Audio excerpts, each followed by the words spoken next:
예, 6차 노동공제 포럼을 시작하도록 하겠습니다.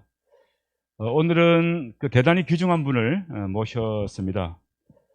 예, 그 우연한 계기가 하나의 사건이 된다라고 하는 말들을 하는데, 오늘 이 계기가 이 한국의 노동공제 운동에서 큰 사건이 될 수도 있겠다는 생각들을 좀 해봅니다.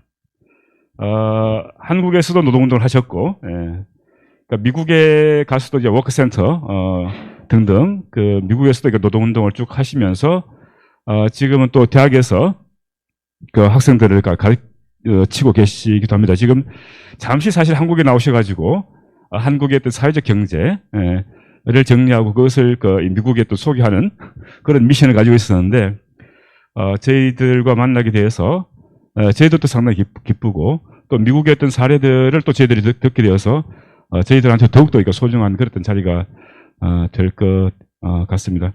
사실 노동공제운동 호기롭게 우리가 시작했습니다만 아직까지 더듬이로 길을 찾고 있는 수준이라고 이제 생각하는데, 그 미국에서 이루어지고 있는 여러 가지 사례가 우리가 길을 찾는 데 상당히 도움이 될 거라고 생각해 봅니다. 귀중한 시간 내주셔서 대단히 감사하고요. 우리 지민선 박사님 큰 박수로 모시겠습니다.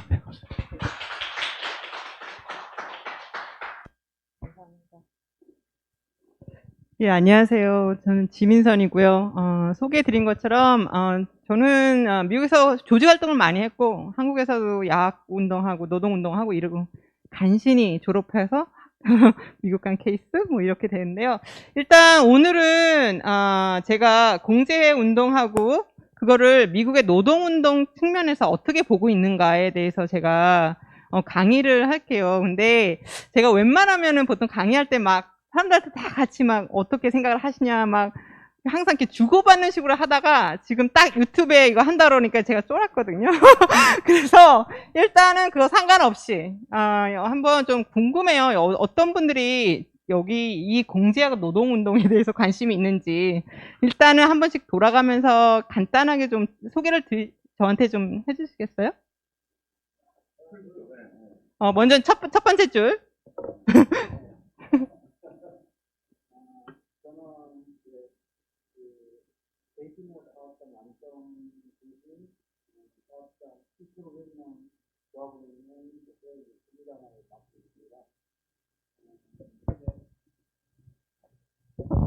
큰 사업장은 대부분이 기업 복지가 돼 있어서 지금 이렇게 얘기하는 공제 내용보다 훨씬 더 좋게끔 다치면 회사에서 모든 의료비가 다 나오고, 그다음에 그 대출도 회사에서 노동자비 요구해서 대출도 낮은 이율로 대출도 해주고 등등 여러 가지 이제 여기 상조회가 있지만 상을 당하면 회사에서 조합부터 해서 금액 지원, 그다음에 그 상당하면 이제 그 여러 가지 이제 상조 회원 이제 그 상조 서비스까지 모든 걸 망라해서 기업 복지가 돼 있기 때문에 저희 지부에서는 공제라는 것이 한국인 노동운동이 그랬던 것처럼 대규모 사업장에서는 기업 복지가 돼 있기 때문에 공제랑 87년 이후에는 관계없는 것으로 되어 버리는 상황이고, 그런데 이제 중소형세 사업장, 우리나라 노동자의 한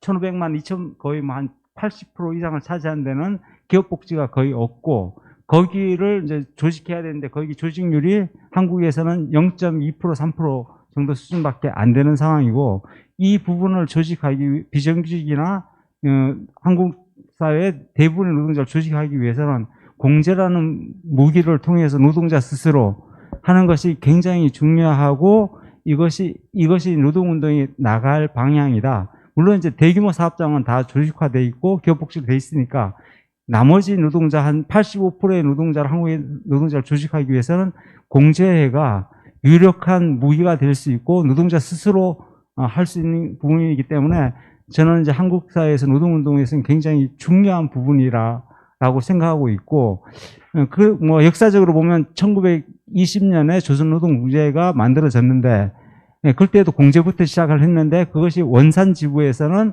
원산 총파업이 일어났고 그것이 장기간 투쟁을 지속할 수 있었던 것은 노동자들이 스스로 공제를 만들어서 그 쌀상이라든지 이발소라든지 그런 자금을 바탕으로 해서 장기간 파업 투쟁을 할 수 있었다고 생각했기 때문에 이거는 굉장히 중요한 전환점이 될 수 있다.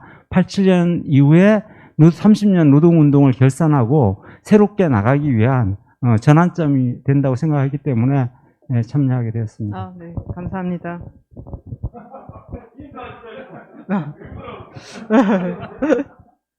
잘 들으셨죠? 그게 지금 한국의 현실이고, 네, 정말 좋은 말씀이셨습니다. 예, 뭐 지난번 인사했으니까 노회찬 네. 재단의 사무총장이고 봉제인 공제회에 같이 만드는 데 참여하면서 노동공제회 사업을 같이 하고 있습니다. 예, 김형탁입니다. 네, 감사합니다.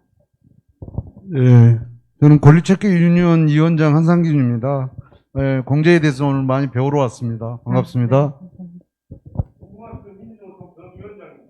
아, 그러세요? 예, 네, 네. 민주노총 전 위원장. 아, 빵에 네. 가서 3년 살다 나왔어요. 아, 네. 빵제비. 예, 저는 전태일재단 사무총장 한석호입니다. 반갑습니다. 네. 예, 저는 화학산업식품산업 노동조합의 사무처장이고요. 봉제인 공제회 상임이사 맡고 있습니다. 임병국입니다. 네, 감사합니다. 예, 화성식품노조 미조직 실장 강도수라입니다. 반갑습니다. 네, 서울봉제인지의 서영미라고 합니다. 반갑습니다. 예, 저는 서울노동권익센터 이성종이라고 합니다. 아, 저번에 제가 인터뷰 했죠? 아, 네네네네. 아, 그때 제가 오피스에 갔었잖아요. 그죠? 네. 저는 전국 셔틀버스 노동조합에서 활동하고 있는 홍정순입니다. 저희 셔틀버스 이제 노동자들이 원하는 공제 내용은 이제 가장 필요로 하는 것이 그 보험이거든요. 그래서 저희가 전국 30만을 추산하고 있는데요. 그 조직화하는 데 있어가지고 특수고용 노동자다 보니까 뭔가 이렇게 이런 공제의 그런 것들이 있어야 된다 이렇게 판단을 하고 있고요. 그 중에 상품 중에 지금 이 보험 같은 경우에 차량을 다 소지하고 있거든요. 그래서 그 차량에 대한 그런 보험을 직접 노동조합이 할 수 있다거나 협동조합을 만들어서 할 수 있다거나 풀빵에서 통해서 보험업을 취급해서 할 수 있다라고 하면 이 조직화에 큰 도움이 되고 그리고 이게 실질적인 삶의 질 향상에 도움이 된다 이렇게 보고 있거든요. 그래서 공제의 필요성을 절감하고 있습니다. 아, 네, 감사합니다.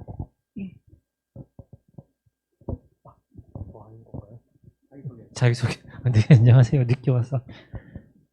저는 사회적 협동조합 빠띠에서 일하는 권오현이라고 하고요. 아, 네. 저희는 사실 이제 기술을 활용해서 그 민주주의 문제를 어떻게 플랫폼적으로 해결할 수 있을까 이런 고민을 하고 있는 일을 하고 있는 곳인데 이 공제회나 이런 쪽에 좀 관심을 두고 있는 이유는 저는 기술 쪽 혹은 IT 쪽에서 일을 한 지 한 20년 됐거든요. 그리고 사회적 기업도 만들어 보고 협동조합도 하고 있는데 결국은 기술을 만들어야 되는데 많은 자본이 들어가는데 그 자본을 가지고 있고 운영하는 쪽이 대부분 일반 기업들이고 그 상태에서 과연 이 또 다른 어떤 다른 영역들이 기술 없이 그들과 싸울 수 있나 이런 의문들이 근본적으로 좀 있는데 그 부분에서 어떻게 그 기술들을 좀 시민의 것 아니면 좀 기업이 아닌 다른 영역에서도 좀 내재화할 수 있는 방법이 뭐가 있을까 이런 계속 고민을 하다 보니 결국은 돈 문제가 네, 그래서 많이 관심을 가지고 배우려고 왔습니다. 네, 네, 감사합니다.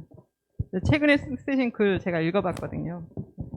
예, 감사합니다. 저는 도심권 서울시 노동자 종합지원센터 센터장으로 일하고 있고요. 지민선 교수님은 이미 저희가 플랫폼 노동자들 때문에 모셔서 이미 한번 저희가 강의를 들었습니다. 예, 네. 감사합니다.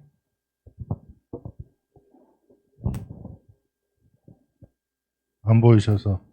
저는 이 공간 운영하고 있는 한겨레들의 협동조합에서 상임이사로 일하고 있습니다. 우리 조합은 차별 없는 장래를 실천하고 있습니다. 오늘 많이 배우겠습니다. 네. 고맙습니다. 네. 네, 감사합니다. 그러면 이제 제가 시작을 할게요. 근데 저는 항상 모든 거를 이제 노동운동 측면에서 많이 봐요. 그래서 제 오늘 강의가 얼마만큼 사실 도움이 되실지는 좀 제가 잘 모르겠네요. 그러니까 제가 여기 한국에 있으면서 이번 달에 여러 군데 플랫폼 노동도 갔고 뭐 많이 가서 약간 좀 주제는 다르지만 노동자의 현실에 대해서 좀 얘기를 했는데 그 중에 하나에서 제가 관심 있는 거는 워커 펀이에요. 어떻게 하면은 노동자들이 컨트롤할 수 있는 펀드를 가질 수 있을까? 저는 그게 굉장히 개인적으로 고민을 많이 하고 관심이 많고 나름대로 이제 좀 더 연구를 하려고 하거든요. 그래서 이제 미국 케이스를 보면 일단은 이런 게 모든 여러분들 지금 노동에 대해서 얘기를 하고 계시잖아요. 그러니까 뭐 노동조합에 계시든 사회적 경제 파트에 계시든 뭐 그것이 뭐 이제 테크놀로지든 다 같이 좀 더 좋은 세상에 살고 싶고 거기에 기여를 하고 싶어서 하는 거고 저도 노조에도 있었고 저도 노동자 협동조합도 만들고 이랬거든요, 미국에서. 근데 항상 걸렸던 게 항상 노동과 자본의 정체성이었던 것 같아요. 그러니까 이게 굉장히 추상적인 거지만 우리가 왜 이런 일을 하고 있는 거에 대해서 첫 번째로 일단은 이론적으로 좀 생각을 해봐야 되지 않을까라고 저는 생각을 해요. 그러니까 기본적으로 우리가 옛날에 보면 일단은 노조는 이 자본과 그 노동사회에서 항상 대조 관계였죠. 왜냐면 대조 관계에 있을 수밖에 없던 게 그래야지만이 노조의 그 정체성이 나오는 거죠. 왜? 자본을 그거를 뭐라 그러지? 자본에 대항해서 거기에 대해서 이제 노동자를 조직을 해야 되는 거죠. 그게 바로 노조의 역할이고 그렇게 해서 이제 인더스트리얼 레볼루션이 되면서 그 노조라는 그 개념 자체가 형성이 되었던 거고 이게 여태까지 계속 일어났던 거죠. 그렇죠? 그렇기 때문에 노조 측면에서 보면 당연히 자본하고 자본가가 나쁘다라는 거는 당연한 거였죠. 그게 그 기본적인 원리가 돼버렸고 그렇게 해서 계속 이렇게 일을 해왔죠. 그런데 가끔씩은 한번 이 관계가 지금 정말 우리 노동자들을 위해서 바람직한 길인가 아닌가에 대해서는 한번 생각을 해봐야 된다고 생각을 해요. 그러니까 거기는 당연히 질문이죠. 그러니까 과연 이런 식으로 대조적으로 갔을 때 우리가 얻는 혜택은 뭐고 이렇게 진짜 딱 대조적으로만 갔을 때 불이익은 뭔가 그러게 대해서 이제 저는 이제 궁금해하면서 과연 그러면 이 캐피탈하고 레버하고 약간 조금 정체성을 너무 이렇게 대조적으로만 보지 않고 약간 같이 가는 그런 구조로 본다면 과연 그게 우리 노동자 그 계급을 위해서 좋은가 아닌가 거기에 대해서 이제 질문이 났던 거죠. 근데 가만 생각을 해보면 여러분들은 이제 이런 정체성에 어떤 식의 그 대답은 없어요. 그죠? 계속 있어야 되는 거고 저도 사실은 제 나름대로 대답은 없고요. 계속 이제 고민하는 단계고 그러다 보면서 과연 이 캐피탈하고 레버가 대조됐을 때 좋았던 건 뭔가. 그러니까 저는 예전에 박사과정을 쓰면서 사실 이 캐피탈하고 노동 자본의 그 대조가 필요하다라고 썼었어요. 왜 그러냐면 그게 있기 때문에 노동자 계급성을 유지를 할 수 있고 그렇기 때문에 우리 노동자라는 그런 그 계급성이 있어야 된다라고 생각을 했고 그런 식으로 계속 썼는데 딱 사실 그 박사과정이 끝나고 나서 제가 이제 노동자 협동조합을 제가 또 조직을 하게 됐어요. 노동자 협동조합을 하게 되면 여러분들 노동자 협동조합이랑 노조 관계가 그렇게 막 항상 좋은 건 아닙니다. 왜냐하면 노조에서 보면 노동자 협동조합은 너희들은 주인이잖아. 그래서 우리 저기 조직 못해. 그런 식으로 나왔었던 거예요. 그래서 어떻게 하면 좀 더 이노베이트한 그런 모델이 있을까 그런 생각을 하면서 이제 모든 질문이 나온 거죠. 그러다 보니까 사실 우리가 워커펀드라고 그러면은 우리가 노조가 해야 될 일은 딱 하나지. 사람들 임금 향상시키는 거. 그게 가장 기본적인 역할인 거 맞습니다. 그리고 계속 노조가 있었기 때문에 우리가 여태까지 그래도 쟁취를 해서 여태까지 얻은 거라고 생각을 하고 노조의 역할은 정말 중요합니다. 이거는 미국이나 그렇고 한국이나 그렇고 정말 중요하다라고 생각을 하고 근데 이제 한국 현실을 보면 과연 일반 사람들이 이 노조에 대해서 어떻게 반응을 하는가는 그거는 한번 생각을 해볼 거라고 생각을 해요. 왜? 자꾸만 계속 사람들은 노조에 대해서 부정적으로 생각하는 게 저는 참 이상하거든요. 왜 가끔씩 사람들은 왜 노조에 대해서 질문을 하고 부정적으로 생각하는가. 근데 일단은 이제 워커펀드를 보면 사실 우리는 그렇잖아요. 자본가들이 있기 때문에 우리들은 무조건 열심히 우리 노동을 해서 임금만 많이 쟁취하면 돼. 왜? 내가 이만 일을 한 만큼의 가치를 받으면 된다라고 거기에서 만족을 할 수도 있죠. 그러나 어떤 게 다른 나라에서 보면 사실 그거 말고도 더 워커펀드를 더 키우자라고 하는 그런 이제 방향이 나오는 게 저는 참 관심이 많았습니다. 그러니까 우리가 무조건 그냥 웨이지만 계속 올라가지 말고 다른 방법이 뭐 있을까? 근데 레오 제라드라는 사람은 이 사람은 굉장히 미국에서 유명한 노조 간부죠. 이분은 그 USW에서 처음으로 2009년도 그 위기가 왔을 때 몬드라곤이랑 그 계약 협의를 했죠. 그래서 처음으로 이 철강 노조가 어떻게 하면은 몬드라곤 그 모델을 생각 같이 해서 파트너십을 해서 혹시 뭐 노조이면서 노동자 협동조합인 그런 모델도 만들어 보자라고 한 게 2009년이었죠. 근데 2009년도에 또 뭐가 일어났냐면 전 그 글로벌로 그 위기가 나신 거 다 알잖아요. 그렇기 때문에 노동계 속에서도 그렇고 제가 그때 워커센터 짱에 있었는데 그 정말 사람들이 다들 막 아파트에서 쫓겨나는 거예요. 그러니까 저는 이제 이민자 데일레버를 조직을 했었는데 그런 상황 중에서 과연 우리가 할 수 있는 게 뭔가. 근데 이 레오 제라드 그분이 말씀하신 것 중에서 노동자 기금을 어떻게 사용하는 것이 오늘의 노동운동의 가장 큰 과제 중에 하나라고 얘기를 했어요. 그러니까 그만큼 우리도 좀 더 적극적으로 너무 이렇게 막 배타적으로만 그 캐피탈을 볼 게 아니라 그거를 이용을 하자는 거죠. 이용을 해서 우리 노동자 쪽을 원하는 걸 하는 방법이 없을까.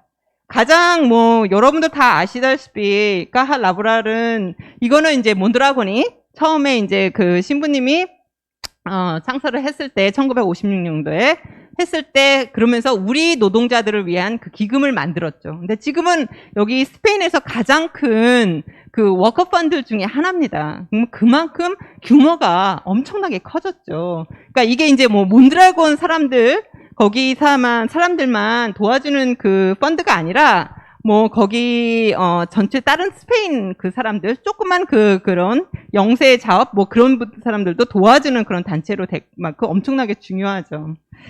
그리고 이제 우리가 보면 1980 뭐 웨이지 워너 펀드라고 해서 뭐 스웨덴에 있었는데 그거는 뭐 그 당시에 진보적인 그 당이 그 정치를 주도를 했기 때문에 어떻게 하면은 우리도 워커 펀드를 창설할 수 있을까 했는데 그때 조건은 그거였죠. 일단 조그만 가게들은 말고 큰 기업들, 그러니까 500명 이상 되는 사람들 고용한 데를 우리가 이렇게 그 사람들이 의무적으로 이 펀드를 만드는 거죠. 그거를 5년 동안에 하면 20%의 이득이 5년 동안에 하고 그 돈은 딴 게 아니라 지역 사회로 이렇게 전환이 되는 거로 하는 그런 모델을 했지만 이제 보수 정당이 오면서 그때 이제 이게 철폐됐죠. 그렇지만 이제 시도죠. 모든 게 이제 모든 시도를 하고 이게 성공했든 뭐 실패했든 일단은 했다는 것 자체가 굉장히 좀 소중한 것 같고 여러분들이 가장 지금 이제 미국에서 왜 우리가 좀 더 캐피탈에 대해서 너무 이렇게 배타적으로 하지 않는 거는 하나는 이유는 또 이거예요. 연금이에요. 연금.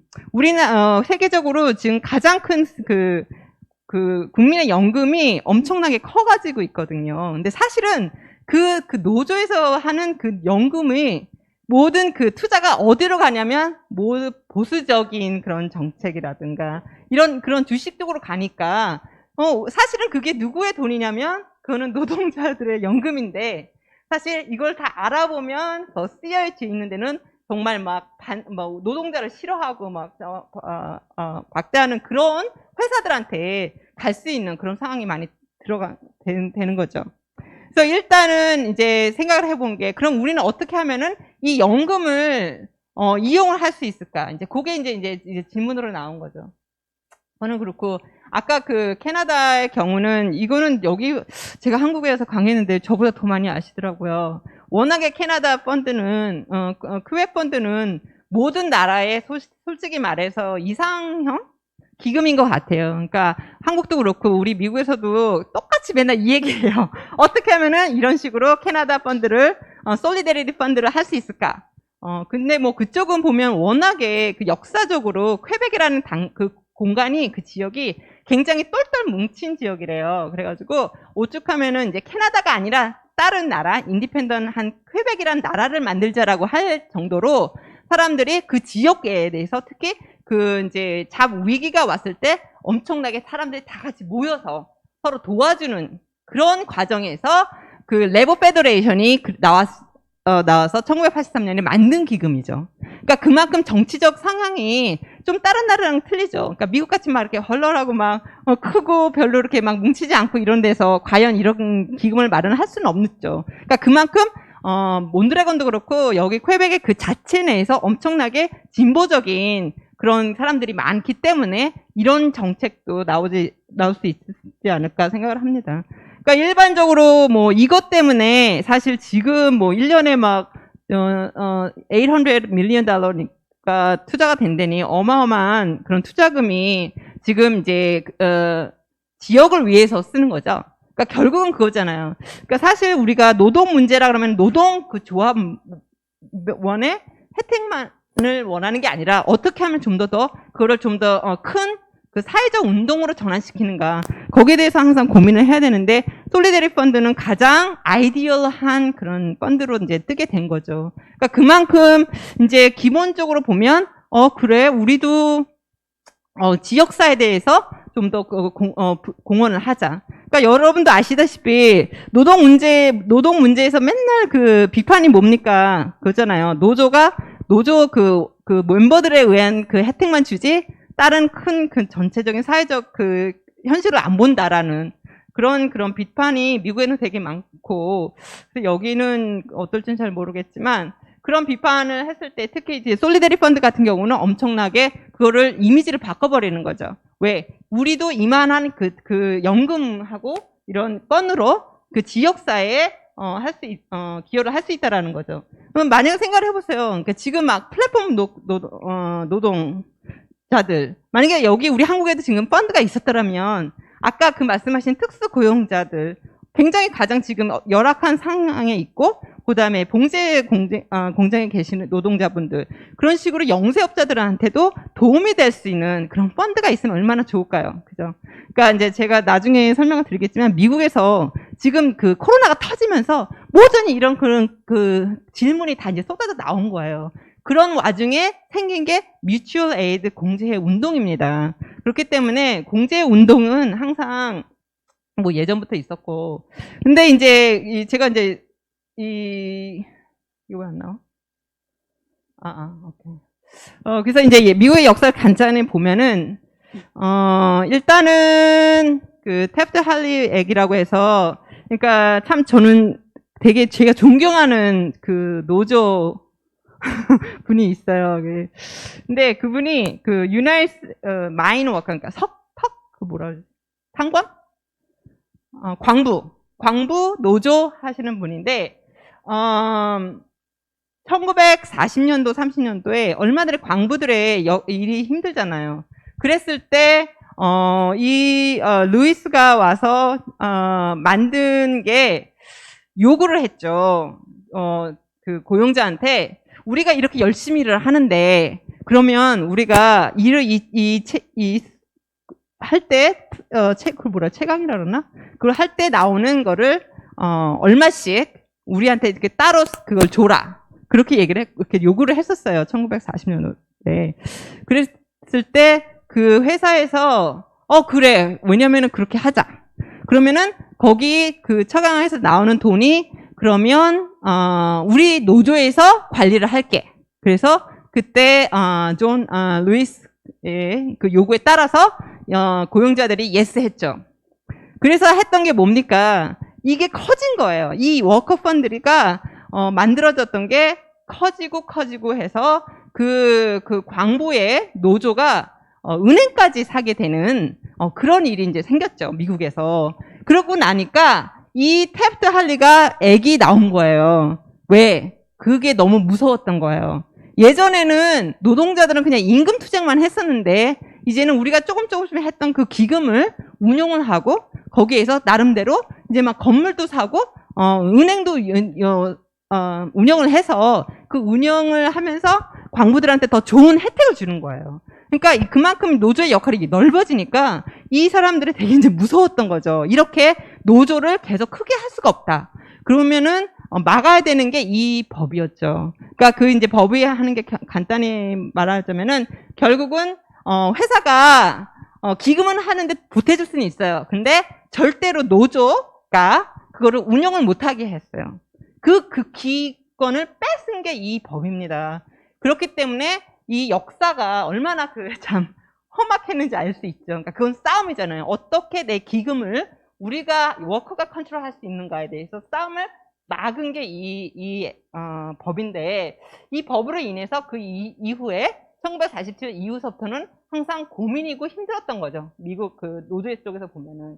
특히 이제 에리사라는 법이 이제 1974년에 되면서는 더 이상 힘들었고, 이제는 아예 차라리 그 펀드를 기금이 생기잖아요. 그러면 그거는 노조가 혼자 할 수 있는 게 아니라 따로 트러스트를 만들어서 거기서 노조랑 고용자랑 같이 해서 결정을 해야 되는데, 1974년 이 법이 된 거는 뭐냐면, 아예 이 그 기금이 계속 늘어나면 이제 우리도 투자를 하자 그런 게 나올 수 있잖아요. 근데 절대로 이렇게 사회적 기업에 투자를 못 먹게 했죠. 그러니까 노조가 거기 가서 그 이사회로 가도 결정권이 별로 없어지게 된 거예요. 그리고 이 법으로 인해 가지고 뭐가 생겼냐면, 좀 더 이런 식으로 사회적 이런 걸 보지 마. 그게 아니라 우리가 사실 포커스 해야 되는 건 딱 하나. 어떻게 하면 투자를 해서 돈을 많이 더 버는가. 거기에만 투자를 해야 된다라고 그렇게 법이 바뀌어버리는 바람에 노조의 그 이제 권리가 좀 많이 힘들어졌죠. 그런 와중에 이제 주주 운동 역사가 이제 오게 되는데, 제가 사실 이 얘기를 하는 이유는 이 워커펀드는 이 그러니까 공제가 여기 워커펀드 안에 들어가 있기 때문에 제가 이제 배경 역사를 좀 얘기를 하고 싶었었어요. 그래서 주주 운동은 이제 사울 알렌스키의 영향을 굉장히 많이 받았죠. 네. 저번에도 그때 한국사회 연대 같이 거기서 봤을 때 이 사울 알렌스키를 우리나라에서 사실 1960년도에 70년도 많이 공부하셨던 분들이 계셨잖아요. 그죠? 왜냐면 우리나라에 그때 이제 데모크래시 운동하는 사람들이 이 사울 알렌스키의 책을 보고서 어떻게 하면은 조직을 할까라는 그런 해서 영향을 많이 받았죠. 제가 왜 사울 알렌스키를 다시 꺼내냐면, 이 사울 알렌스키는 되게 좀 특이하다라고 생각을 해요. 그러니까 하나는 뭐냐면, 기본적으로 무조건 여기 노동자가 있고 여기 자본가가 있습니다. 근데 절대로 그냥 그래 참 수고 많이 한다. 그래 내가 이만큼 줄게. 그러면 가장 아이디어하죠. 근데 현실은 그렇지 않다라는 거예요. 그렇기 때문에 우리는 무조건 그거를 쟁취를 해야지만이 되고, 그런 식으로 그런 컨플릭이 없으면 사회적 변동이 없다라죠. 그러면서 그 컨플릭이 있는 건 당연한 거고, 그 컨플릭을 어떻게 보여주는가, 그거는 또 굉장히 퍼블릭으로 굉장히 이렇게 그러니까 집회 같은 것도 많이 하고 직접적으로 그런 식으로 조직을 해야 된다고 생각을 했던 사람이죠. 근데 하나 중에 이제 나중에 제가 이제 뮤추얼 에이드에서 얘기를 하겠지만, 제가 이제 감동받았던 거는, 이 사람이 처음으로 어떻게 하면은 우리가 그냥 노동자를 조직하는 게 조직가에 그 프로페셔널하게 만든 사람이 이 사람입니다. 그럼 어떻게 하면 정말 노동자를 조직할 수 있는 따로운 그러니까 어떻게 보면 직업이 돼버리는 거죠. 직업적인 프로페셔널한 조직가를 만들 수 있을까 해서 처음으로 만들었던 사람이 이 사울 알렌스키고, 그 중에 이제 가장 제한테 와닿던 건 그겁니다. 조직가의 역할은 딴 게 아니라 정말 이 위에서부터 탑 투 바람으로 이러신 게 아니라 조직가의 역할은 두 개죠. 그 노동자들한테 교육하고 트레인을 하고 그런 식으로 해서 리더십을 강화시키는 거, 그게 바로 조직가의 역할이라고 했고, 모든 결정권은 노동자들한테 줘야 된다라고 얘기를 했습니다. 근데 저는 그게 굉장히 많이 와닿더라고요. 특히 이제 워커센터 운영하면서 그게 얼마나 힘든가라는 거를 느끼고, 정말 노동자의 그 힘을 강화시키는 거는 할 수 있는 그 파워를 노동자들한테 줘야 된다는 거죠. 근데 이 사람이 또 이제 그런 식으로 굉장히 조직에서도 굉장히 철학가였지만 하나 이 사람이 또 특히 말한 거는 캠페인을 정할 때 항상 모든 게 구체적이어야 된다 그랬어요. 그냥 우리 이러면서 야 우리 자본주의 때려 부시자 이래서는 절대로 안 되고 굉장히 세부적이고 구체적이어야 되고 그런 캠페인을 이길 수 있는 거를 정해야 되는데 그 당시에 이 사람이 굉장히 신경 썼던 게 바로 주주운동이었어요. 그 사실 1960년대까지 누가 주주운동까지 신경을 쓰겠습니까? 별로 그런 신경 안 쓸 때 이 사람은 그랬죠. 우리는 거기 주주운동도 우리도 해야지만이 그 캐피탈을 컨트롤할 수 있다라고 생각을 한 거죠. 그런 과정에서 이제 카터 대통령이 이제 1970년도 말쯤 정도 되면서 그래 우리나라도 저기 미국도 그럼 노동자 펜션을 만들어 보자. 워커 펀드를 다시 만들자라고까지 했는데 안 됐죠. 레이건이 되는 바람에 그거를 이제 하지 못했는데 그러면 여태까지 그럼 노조들은 뭐 했나라는 거는 그렇게 1990년대 중반 됐을 때만 그때 이제 완전히 바뀌어버리죠. 그러니까 그 전까지는 사실 이게 모든 게 이제 말만 이랬지 누가 이렇게 정말 야 우리가 뭐 굳이 뭐 그 주주 운동까지 해야 돼라고 하는 그런 게 굉장히 많았고 했는데 존 스위니가 1995년도에 그 의원장으로 됐을 때 이 사람은 거기까지도 우리가 해야 된다라고 주장을 한 사람입니다. 그러니까 존 스위니가 되게 훌륭했던 게 뭐냐면 또 여태까지 조직 안 했던 사람들 그러니까 뭐 데일레버라든가 그다음에 그 파트타임 하는 사람들도 우리도 이제 조직을 해야 된다. 그리고 특히 그 당시까지만 해도 이민자를 조직하는 건 별로 없었거든요. 근데 이 사람이 오면서 이민자들, 그다음에 LGBTQ, 그러니까 게이 쪽 그쪽에 있는 분들도 다 같이 조직을 해야 되고 여성 조직을 강화시켜야 된다라고 하면서 많이 이제 그 리더십을 바꿔버렸죠. 여자분들로. 그다음에 이민자들도 그리고 LGBTQ에 있는 그분들도 많이 이제 존 스위니 쪽에 가서 일을 하면서 이제 이 문화를 바꾸려고 그랬죠. 문화를 바꾸자고 하는데 그러면서 SEIU가 처음으로 캐피털 스튜어드 프로그램을 만들고 이제 AFL-CIO도 그 당시서부터 아주 적극적으로 워커 펀드를 만듭니다. 근데 저는 깜짝 놀랐던 게 다른 거는 뭐 이제 여러분들이 이게 더 많은데요. 한 20개 정도 되는 것 같아요. 그만큼 각 노조에서 그 워커 펀드를 만들고 그 워커 펀드를 인해서 이제 각 지역에 있는 하우징도 도와주고 막 이런 식으로 많이 하고 좀 특이한 거는 이게 3월 31일자 2021년도인데 지금 거의 5.1조 정도의 금액이 있다고 생각을 하면 어마어마한 거죠. 그렇기 때문에 어떻게 하면 우리도 그런 식으로 좀 더 이 노조에서도 그 금액을 사용할 수 있으면 좋지 않을까 생각해 볼 만하죠. 그거는 이제 노조의 일이고 이제 제가 이제 뮤추얼 에이드로 가겠는데 여기 보통 다 오신 분들이 다 공제 지금 조직을 하시거나 뭐 관심이 있고 그다음에 지금 막 새로 조직을 하는 그런 분인데 저 같은 경우는 그 뮤추얼 에이드는 지금 정치적 상황 때문에 나오는 운동이라고 생각을 해요. 다시 이제 부활된 운동이 아닌가라고 생각을 하고, 이제 뮤추얼 에이드, 이제 공제에 대해서 얘기를 하겠는데요. 저희가 볼 때 공제는 저의 개념은 좀 더 넓습니다. 그러니까 미국 말로 하면은, 그러니까 우리나라에서 공제라면, 보험? 같이 모여서 돈을 해서 모아서 그런 것도 당연히 공제죠. 근데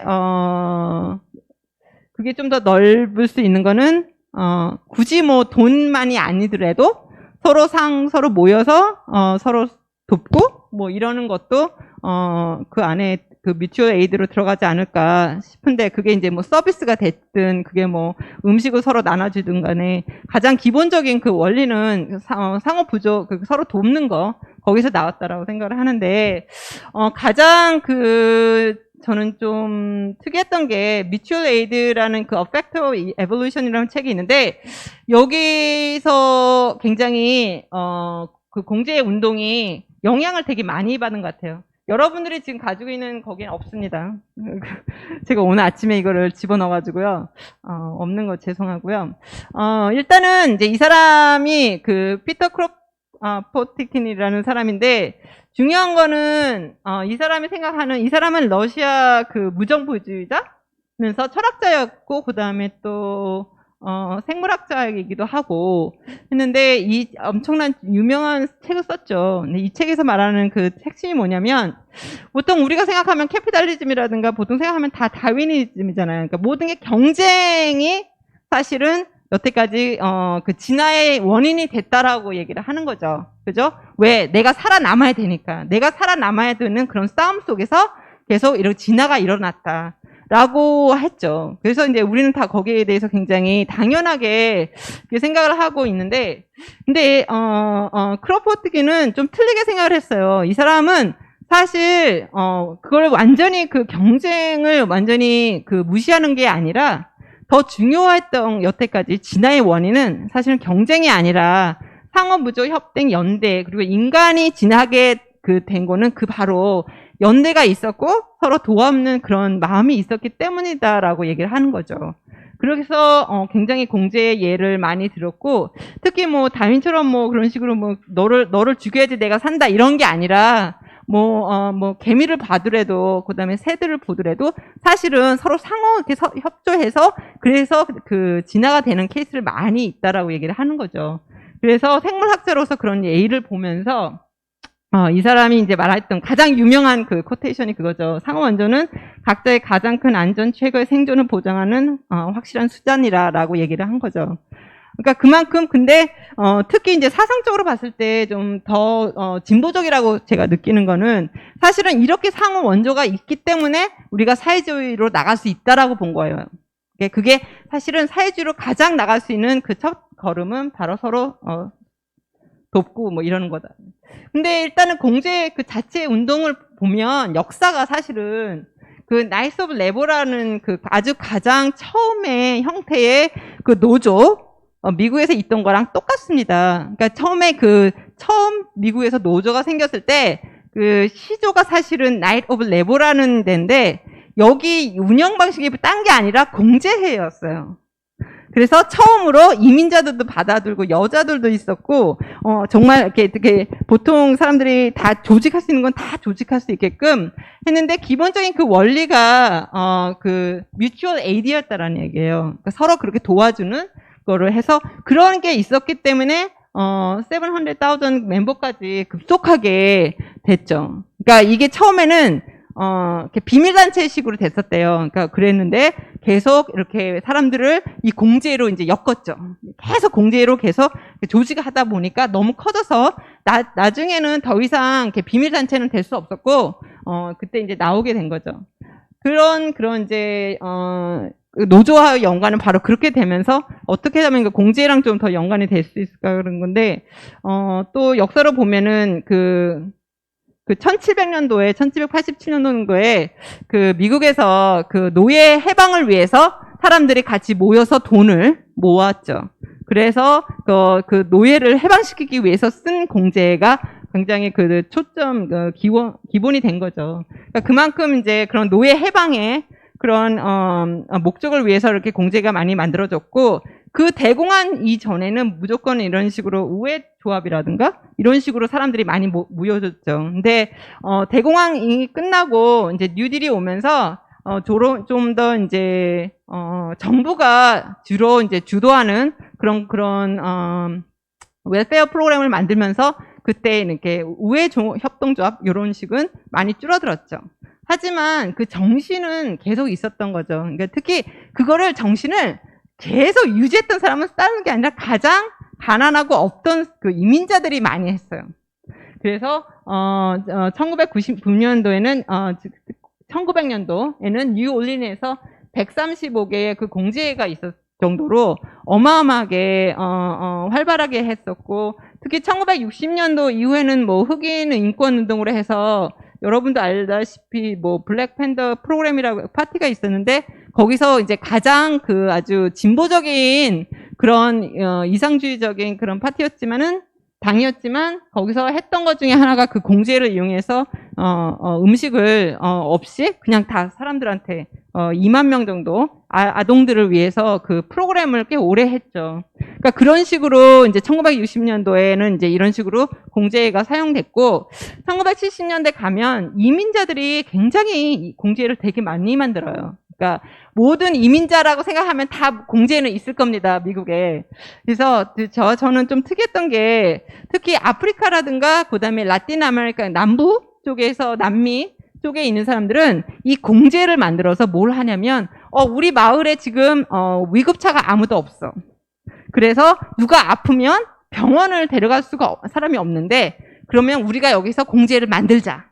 그래서 사람들이 같이 모여서 한 달에 뭐 10,000원씩 이런 식으로 해서 만약에 이제 제가 이제 뭐 멕시코에서 왔다 그러면은 그런데 그 돈이 쌓이고 해서 어떤 뭐 조그만 주에 있는 거기에 있는 주에 그 이제 응급차를 보내주는 거죠.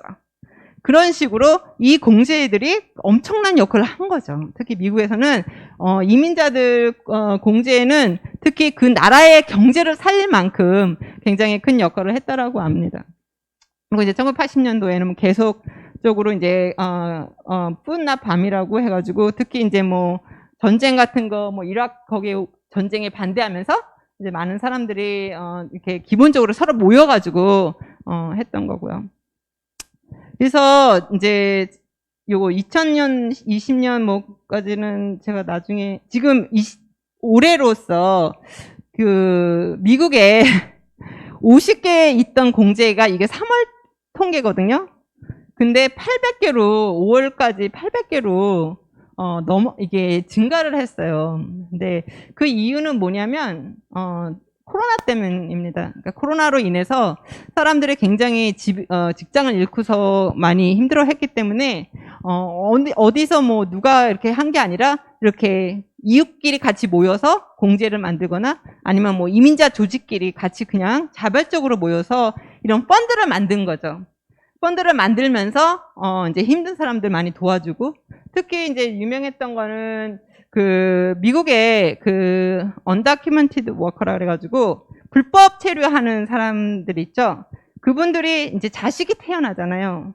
근데 그 자식이 그게 없을 때가 굉장히 많거든요. 그래가지고 그분들을 위해서 학생들이 이게 똑같은 권리를 못 받고 있기 때문에 그 사람들을 위해서 펀드가 요번에 작년에 됐는데 그게 한 9억까지 모이는 엄청난 식으로 그거는 모인다는 거는 이제 일단은 이렇게 우리가 펀드를 한다 그러면은 서로 거기에 대해서 도와주고 싶은 사람들이 이렇게 도네이션을 기부를 해가지고 그런 식으로 운영이 됐죠. 그다음에 뉴욕 같은 경우는 처음으로 2.1조의 그 펀드를 워커 펀드를 창설을 했죠. 2021년도에. 그러니까 그만큼 이제 그렇게 막 정보 위주로 한 거는 별로 없는데 아까 말씀드렸듯이 800개 정도의 그 펀드라는 거는 보통 일반적인 사람들이 그냥 같이 모여서 만든 겁니다. 리프트 펀드는 제가 하는 거는 좀 특이한 게 뭐였냐면 그 우리가 항상 노조 운동을 생각하면 어떻게 하면은 좀 지역 사회에서 도움이 될 수 있을까 그걸 굉장히 많이 논의를 하는데 리프트 펀드는 사실은 노조가 굉장히 힘을 써서 만든 재단이에요. 그래가지고 그 역할은 뭐냐면 노조가 재단을 만들어서 어떻게 하면은 이제 비영리 단체 워커센터들하고 노조하고 같이 파트너십으로 하는 그런 프로그램을 이끌어주는 재단입니다. 그러니까 그만큼 미국에서 제가 볼 때는 노동운동은 딴 게 아니라 어떻게 하면은 노조가 좀 더 광범위하게 다른 사회적 프로젝트도 도와줄 수 있을까? 뭐 거기에 대한 초점을 많이 두고 있는 것 같고 특히 리프트 펀드는 굉장히 그런 면에서 좋게 생각을 하죠. 그 이제 랜딩 우리가 말한 한국말로 개 그거는 미국에는 되게 많고요. 그거는 뭐 각각 아까 저기 말씀하신 것처럼 뭐 멕시코, 네팔 뭐 다 엄청 많습니다. 그러니까 대강 몇 개만 이렇게 해놓은 건데 우리나라 한국에서 그 똑같은 개념이에요. 똑같아요. 똑같이 같이 모여서 일단은 그 돈이 가장 위급하게 필요한 사람들 순위로 돌아가서 이런 식으로 되는 거 그거를 이렇게 인포멀하지 않고 그 공식적으로 만든 게 미션 에셋 펀이라고 해서 샌프란시스코에는 아예 이거를 계속적으로 크게 만들어서 사람들이 무이자로 이렇게 돈을 100만 원까지 빌릴 수 있는 그런 비영리 단체도 나왔죠. 그리고 또 다른 뭐 베이에리아 뮤추얼 에이드 이런 식으로 엄청나게 많은데, 그래서 아까 제가 어디서 다 오셨냐고 이렇게 여쭤봤는데, 근데 미국에 기빙 서클이라는 게 있어요. 그러니까 이 기빙 서클도 하나의 공제라고 볼 수 있어요. 그러니까 그게 뭐냐면 결국은 이제 제가 이렇게 원하는데 그러니까 사람들이 같이 모여요. 그러니까 쟤랑 5명 친구 같이 모여서 우리가 요번에 만약에 캄보디안 뭐 여성들을 위한 단체를 위해서 우리가 돈을 모으자. 그러면 이 기빙 서클은 뭘 하냐면 자금을 모으는 그룹이에요. 그래서 딴 게 아니라 어떻게 보면은 프로페셔널한 그런 돈을 모으는 사람 같지만 사실은 그런 사람들이 프로페셔널이 하나 아니라 저랑 가장 친한 친구 5명이 같이 모여서 나는 여기 지금 라틴 아메리칸 여자들 분들 뭐 가사 노동자들을 위해서 돕고 싶다. 그러면 여기서 이제 돕는 거예요. 근데 제가 이거를 처음 발견했을 때가 제가 한 3년도에 제 센터로 누가 왔었어요. 왔는데 저는 워낙에 이제 거기 남미에 계신 노동자들을 조직하는 단체에 있었는데 왔는데 자기가 기빙 서클에 있대라는 거예요. 그러면서 여기 센터 노동자들을 돕고 싶다. 그래서 저는 그때 그 개념이 정말 생소했었거든요. 그게 몰라가지고 아니 어떻게 개인들이 같이 모아서. 그런데 이분들은 그 돈을 모으기 위해서 엄청나게 이벤트도 많이 하고 막 이런 식으로 되게 많이 하더라고요. 근데 이제 이런 게 이제 굉장히 많이 이제 번져 나간 거죠. 특히 그다음에 기프트 서클도 있고. 그래서 지금 보니까 뭐 2021년도로 하면 엄청납니다. 뭐 되게 많더라고요. 뭐 뮤추얼 에이드 레걸 툴킷이라고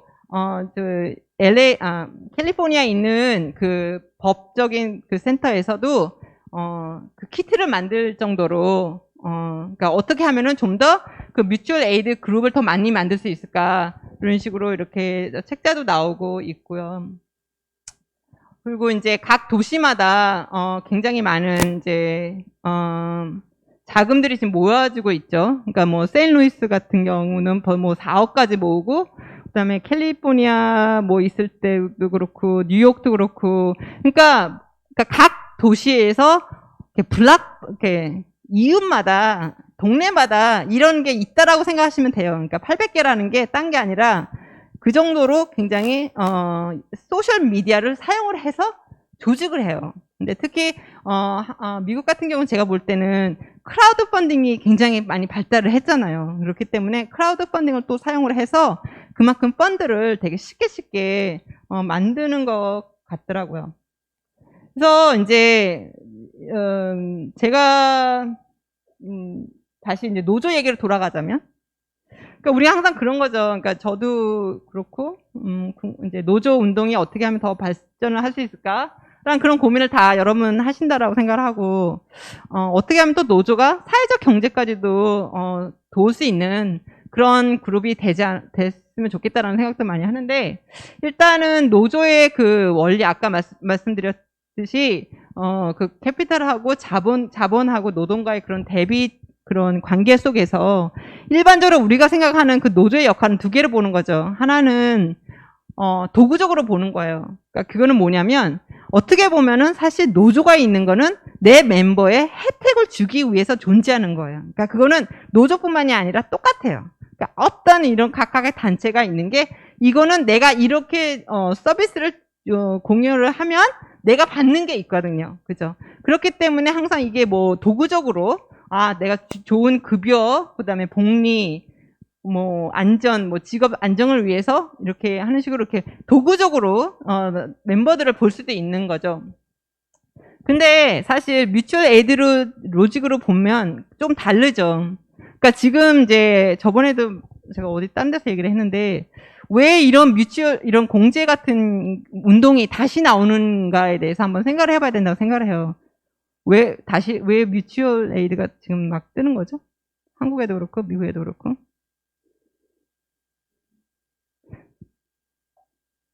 다 졸리시나? 이게 상황이 안 좋잖아요, 지금. 코로나 때문에 지금 모든 전 세계가 지금 위기가 왔잖아요.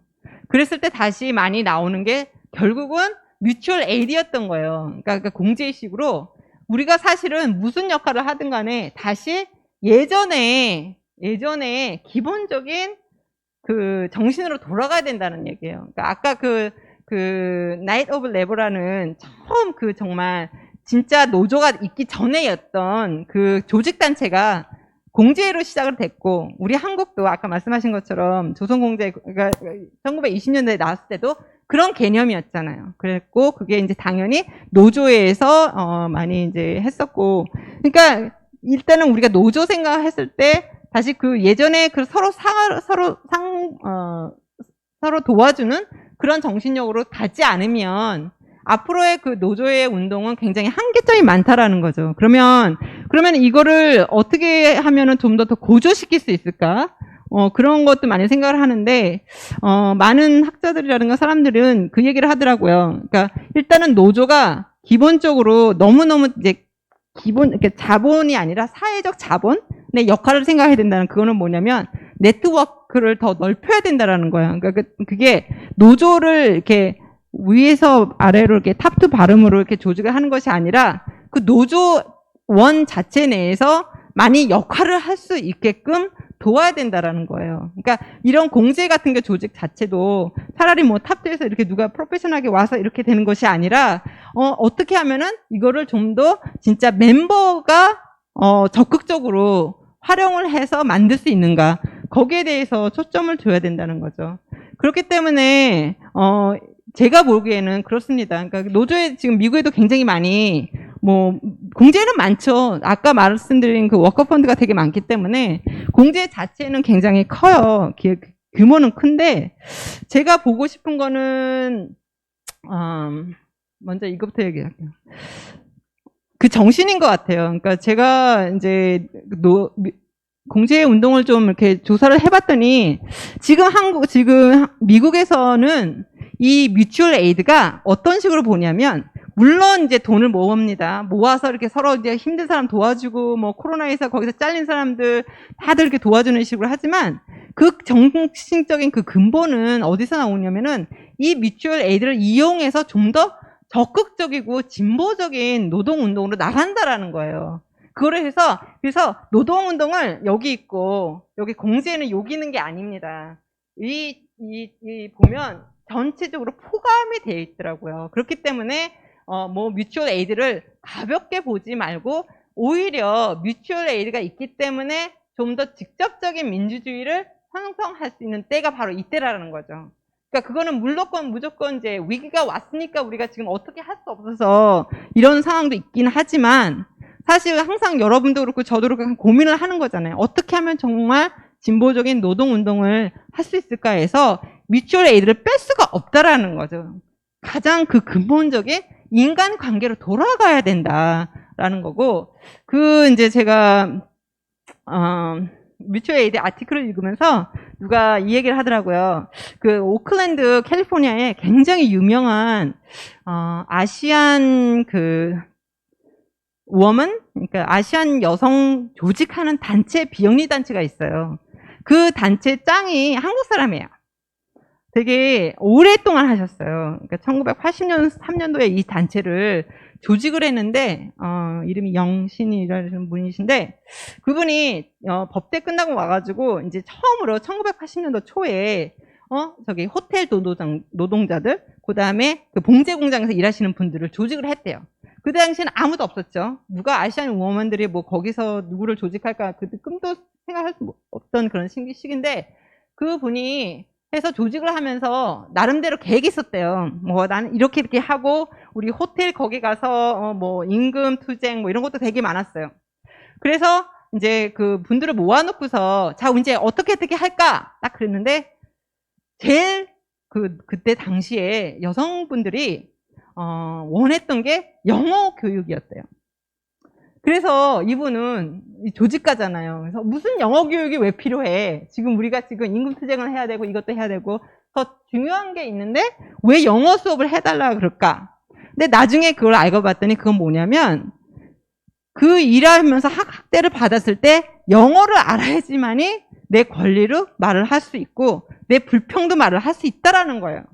그러니까 그건 결국은 뭐냐면은 아까 말했던 리더십이 이렇게 위에서 밑으로 내려오는 게 아니라 진짜로 수평적인 관계로 나가야 된다라는 거고, 그게 바로 이 공제의 가장 중요한 그 원리라고 저는 생각을 해요.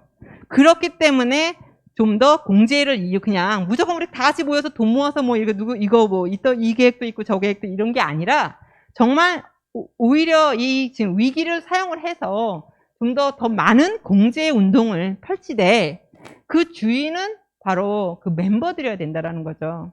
그러니까 그거는 미국이나 한국이나 다 똑같은 것 같고, 그렇게 해서 이 공제 운동을 따라보는 그냥 자선 사업이 아니라 미국에서는 이게 소셜 체인지고 not charity예요. 이게 자선 사업이 아니라는 거죠.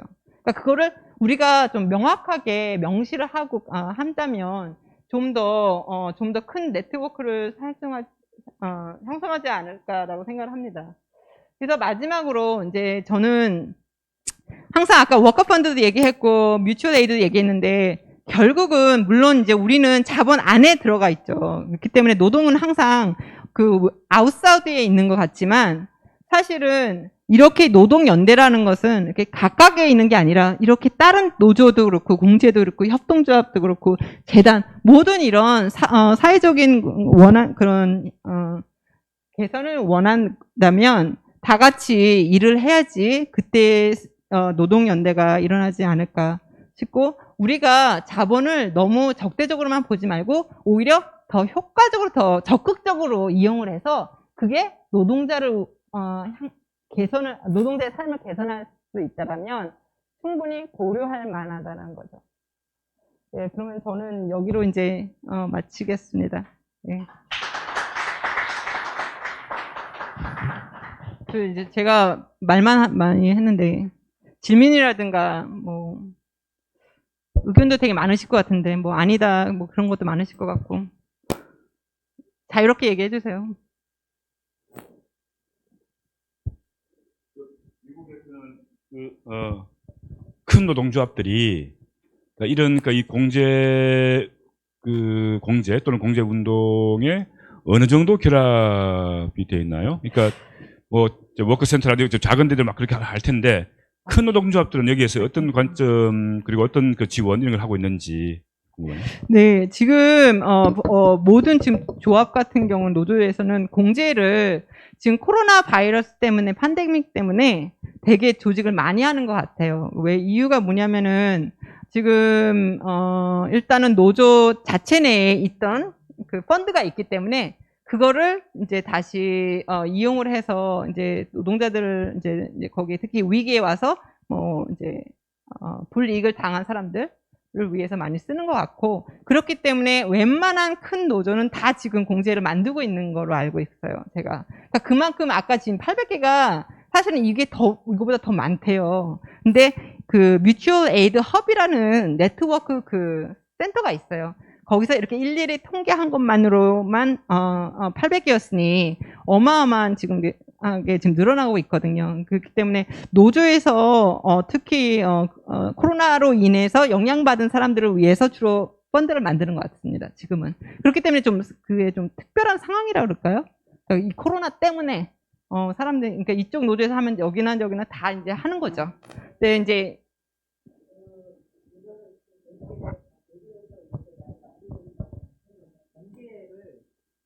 공제를 설립하는 법적 근거가 있나요, 거기는? 법적 근거요? 예. 그냥 비영리 법인으로 해서 하는 건가요? 네. 그러니까 제가 말씀드리고 싶은 게 비영리로 되는 데도 있고요. 그냥 캐주얼하게 비영리도 안 만들면서 그냥 아까 말한 것처럼 기빙 서클 있죠? 그런 식으로 해서 그냥 캐주얼하게 만들 수도 있는 것 같은데. 그러니까 어떤 정부의 뭐 이런 신고단체나 아니면 등록 뭐 허가 이런 부분들은 없다는 얘기죠? 제가 알고 있기에는 그렇게 하는 데도 있다라고 알고 있습니다. 예, 그래서 그게 그 법적 코드가 좀 틀리더라고요. 그냥 일반 비영리는 이게 501-C3거든요. 근데 이거는 8이더라고요. 501C하고 8이더라고요. 그만큼 비영리지만 공제를 위해 이게 펀드기 때문에 그래서 조금 다른 번호를 좀 쓰는 것 같더라고요. 그래서 아까 말한 그 캘리포니아 이 법센터에서 오죽하면 너무 많이 질문이 오니까 이 키트를 만들었잖아요. 거기에 보면 다 쫙 있더라고요. 어떨 때 이런 식으로 만들고 그 폼 형태도 어떤 공제가 있을 수 있고 이런 식으로 하는 거고, 제가 아까 말씀드린 것처럼 이게 단지 이제 돈으로 같이 모이는 건 당연한 건데, 이것이 아니라 뭐 우리는 지금 이 뮤추얼 에이드를 뭐 서비스를 제공한다, 그런 식으로 해서 만드는 데도 많은 것 같아요. 그러니까 가령 이 사람이 지금 코로나 바이러스 인해서 네, 뭐 집안 청소나 뭐 이런 게 필요하면 그런 서비스를 할 수 있는 그런 식으로 해서 좀 이번에는 이 이웃끼리 블락마다 그걸 하나씩 이렇게 만드는 운동을 지금 하려고 있어요. 그걸 퍼드라 POD라고 하는데, 그게 지금 막 많이 이렇게 나오는 거 있더라고요. 그러니까 그만큼 이게 이제 그러니까 남의 일이 아니다, 그런 식으로 좀 더 이 기회를 위해서 기회를 이제 많이 이용을 해야 된다라는 거죠. 그러니까 물론 저도 생각할 때 이게 여기서 언제 이렇게 잠시적으로 있을 수도 있어요. 그래서 거기서 잠시적으로 돈 모아서 잠시 그 일을 하고 끝나는 경우도 있죠. 그런데 보통 진보단체 그쪽에 많이 보면 그쪽은 생각이 훨씬 틀리더라고요. 이게 지금 우리가 조직을 할 수 있는 기회다라고 생각을 하고, 그렇기 때문에 더 뮤추얼 에이드를 이용을 해야 된다라고 굉장히 막 광고를 하고 다니고 있거든요. 조직 기회로 완전히 해가지고 뉴욕시티 같은 경우는 가장 유명한 그 시의원이 있는데 막 거기서 막 얘기하잖아요. 왜 우리가 공제를 만들어야 되는가. 근데 이게 그냥 서로 돈을 도와주자는 개념이 전혀 아니었던 걸로 제가 알고 있어요. 그래서 미국의 사회주의자 그 당이 있어요. 조그마지만 거기에서 가장 지금 크게 말하는 데가 지금 말하는 안건이 바로 공제입니다. 어떻게 하면 우리가 다시 뮤추얼 에이드를 이용을 해서 아까 그 피터 프로트건이 말한 것처럼 그런 식으로 쪽으로 더 진보적인 사회로 갈 수 있게 할 수 있는가. 그러기 위해서는 가장 뮤추얼 에이드가 좋은데, 그 사람들이 뮤추얼 에이드를 좋아하는 이유는 저는 그거라고 생각해요. 직접적인 민주주의. 왜냐하면 이런 식으로 이게 굉장히 민주적으로 운영을 많이 하는 것 같거든요. 그래서 멤버들이 주로 이제 많이 참여를 하고 있기 때문에, 그렇기 때문에 그걸 이용해서 어떻게 하면은 내가 일하는 뭐 워크클래스를 좀 더 가장 진보적으로 나갈 수 있는 거는 뮤추얼 에이드라는 거죠. 그러니까 그쪽에서 보면 결국은 그거죠. 리더십, 그리고 누가 지금 주선을 하고 있는가, 그리고 어떻게 하면 좀 더 광범위하게 볼 수 있는가. 그러니까 거기서는 또 어떤 얘기를 하냐면 아르헨티나가 2002년도에 경제 위기가 왔었어요. 그래가지고 그때 왔을 때 한국에서 들어봤는지 잘 모르겠는데 노동자들이 직장을 잃었습니다. 그래가지고 그 사람들이 뭐 했어요? 다 이렇게 자본가들 다 떠났죠. 막 떠났을 때 노동자들이 직장을 하룻밤에 잃고 나서 거기서 뭐 했냐고요? 그 직장을 테이크오버를 했죠. 그러니까 이런 약간 진보적인 단체에서는 이 뮤추얼 에이드가 그거의 연장선으로 보고 있다라고 해요. 그래서 굉장히 거기까지도 어떻게 좀 추진을 하는 것 같더라고요. 그러니까 저는 그때 아르헨티나 갔을 때 굉장히 감동받았던 게, 그때 호텔이라고 바우엔이라는 호텔이 있거든요. 그게 예전에 그 1975년도에 그때 당시에 이제 생겼던 가장 좋은 호텔 중에 하나였는데 2002년 딱 오면서 그 사람이 도망갔죠. 그래가지고 모든 그 노동자들이 진짜 한순간에 그 직장을 잃었는데 2년이 흘렀어요. 2년이 흐르고 난 다음에 이렇게 거기를 다시 한번 호텔을 가보니까 아직도 거기가 비어있는 거예요. 그래서 뭐 했습니까, 노동자들이? 5명이 모였죠. 예전에는 그 노동자들이 한 87명이었는데 5 노동자가 거기 비어있는 공간에 들어왔어요. 그래서 나는 여기서 25년을 일했는데 우리는 아직도 직장도 없고, 그래서 그 사람들이 뭐 했습니까? 동료들 다 불러냈잖아요. 불러서 여기 어차피 이거 비워진 건물이다, 우리가 다시 호텔을 하자. 그렇게 해서 3개월 그 소셜 캐피탈 자기를 사용하고서 다시 테이크오버를 한 그 호텔이 있거든요. 그러니까 이 뮤추얼 에이드가 어떻게 보면 아까 제가 그렇게 얘기하는 것처럼 계속적으로 보면 어떻게 보면 가장 민주적인 그런 워크플레이스를 만들 수 있는 계기가 될 수도 있고, 근데 그거를 우리는 어떻게 사용해야 되고, 특히 여러분은 다 지금 조직가들이잖아요.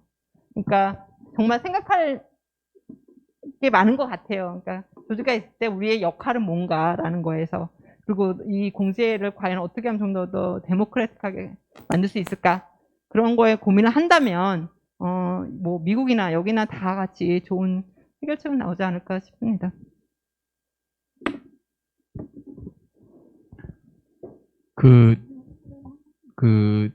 결론적으로 얘기하면 노동조합 운동의 영역을 확장해야 된다, 사회적으로. 이렇게 저는 이제 느낌이 오는데요.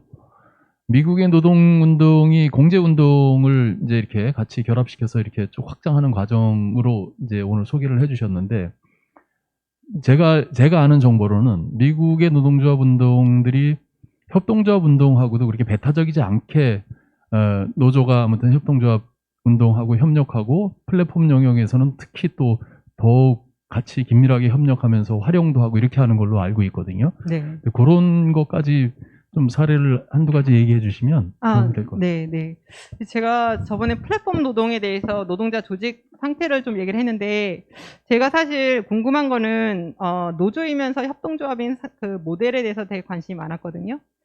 이유는 협동조합을 조직을 해보니 정말 가장 그 노동자들이 주인 의식을 느낄 수 있는 그런 때더라고요.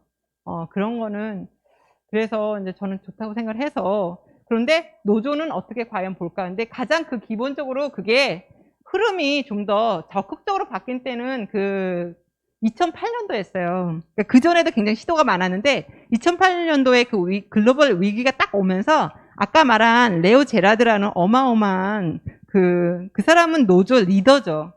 그러니까 정신적인 지주 정도라고 할 만큼 어마어마하게 대단하신 분인데, 그분이 그때 몬드래곤이랑 그 협약을 했던 게 노동운동에 그거를 딱 열었던 거죠.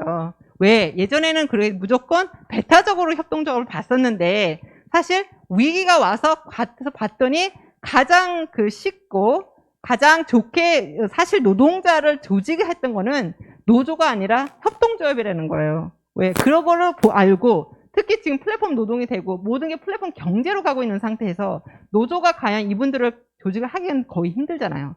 그렇기 때문에 협동조합을 좀 더 긍정적으로 봐야 되고, 그러면 노조가 같이 이렇게 관계를 맺는 수가 어떤 방법이 있을까?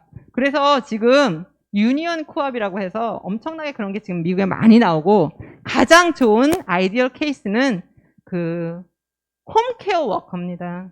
그러니까 여자분들 집에서 그 홈케어 하시는 분들, 그게 지금 뉴욕에 2,200명, 그러니까 미국에서 가장 큰 노동자 협동조합이면서 노조인데요. 근데 거기서는 노조의 역할은 아주 중요하죠. 아예 협동조합이 노조를 가서 노조 해달라 그랬어요. 왜? 우리는 정치적인 영향이 필요하고 정치적인 그 힘이 필요하다. 노조가 있으니 우리를 도와달라. 그래가지고 그때 그 뉴욕의 그 홈케어 법을 바꿨죠.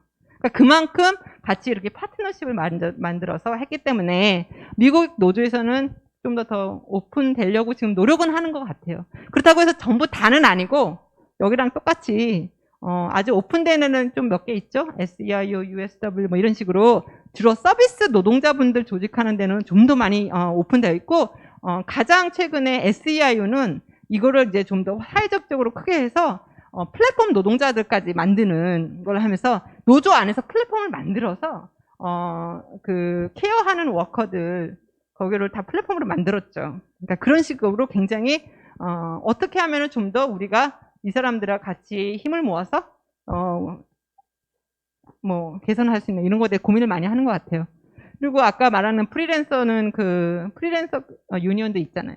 그러니까 그것도 이제 그분도 사실 노조에서 오신 분이거든요. SEIU라는 그 서비스 노동자 조직가가 프리랜서를 만들었는데, 노조 쪽으로 가기가 그게 아직까지는 그게 독립계약자 뭐 그쪽으로 되어 있기 때문에 만들었던 그 비영리 단체가 공제랑 똑같아요. 그게 보험제를 만든 거잖아요. 프리랜서가 보험이 없는 걸 그쪽에 가입을 하면 보험이 되겠죠. 그래가지고 지금 거기가 어마어마하게 멤버들이 많죠. 해프 밀리언이면 얼마죠? 5천만 명? 예, 해프 밀리언이면 얼마죠? 50만 명인가요? 네, 50만 명 정도 멤버가 있고 그런 식으로 해서 지금 플랫폼 노동자들은 그렇기 때문에 협회를 만들고 비영리를 만들고 당연히 그런 식으로 공제로 가는 수밖에 없는 거예요. 왜? 그 조직단체가 없기 때문에 그런 식으로 하기 때문에 공제가 자연히 아주 좋은 해결책이 되는 거죠.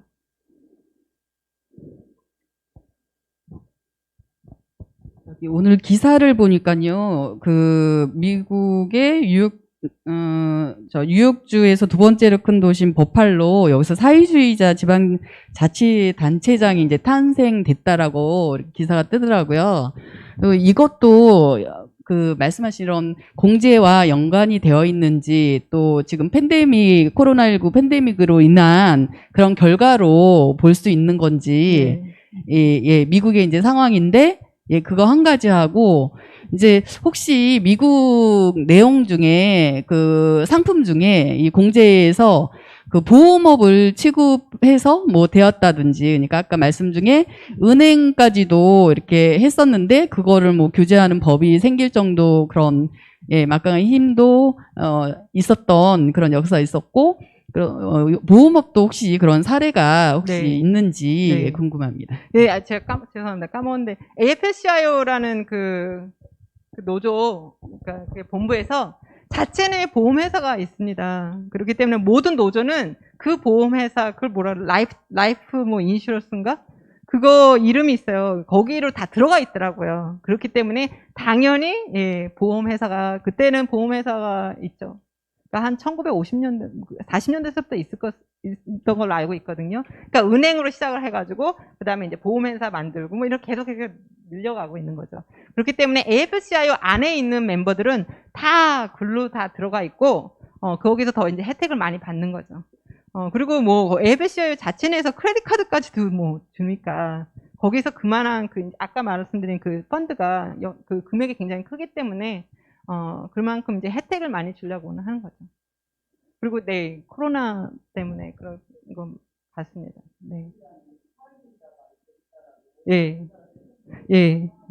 그게 아까 말씀드린 것처럼 뮤추얼 에이드랑 완전히 연관이 된 거예요. 그렇기 때문에 지금 저도 되게 굉장히 아티클이 너무 많이 떠요. 그래서 어떻게 하면 뮤추얼 에이드를 이용해서 이때가 기회다, 이때가 우리가 테이크오버를 해야 되고 어떻게 하면 경제를 우리가 다시 우리 손 안에 조절을 할 수 있는가. 그렇기 때문에 저는 뮤추얼 에이드를 그냥 우리 같이 모여서 누구 아까 그랬잖아요. 소셜 체인지 그리고 not charity라고 그랬잖아요. 그러니까 누구를 그냥 불쌍해서 도와주는 게 아니라 이 기회로 인해서 정말 수평적인 그 관계를 만들고 좀 더 어떻게 하면은 그 워크클래스를 좀 더 그러니까 일하는 공간을 어떻게 하면은 좀 더 이렇게 데모크래틱하게 만들 수 있는가 그런 거 고민을 많이 하는 것 같아요. 그렇기 때문에 지금 도시에서 막 뜨고 있습니다. 막 엄청 저도 이메일을 되게 많이 받거든요. 근데 뮤추얼 에이드가 가장 그 좋은 해결책이라고 보는 거죠. 근데 이 사람들 의미는 아까 말한 것처럼 그냥 짧지는 않은 것 같아요. 저는 한국 그 상황은 좀 여러분들이 저한테 좀 가르쳐 주셔야 될 것 같은데 잘 몰라요. 저 풀빵 있다는 거야, 풀빵. 그죠? 풀빵 있다는 것만 알고 나머지는 몰라요.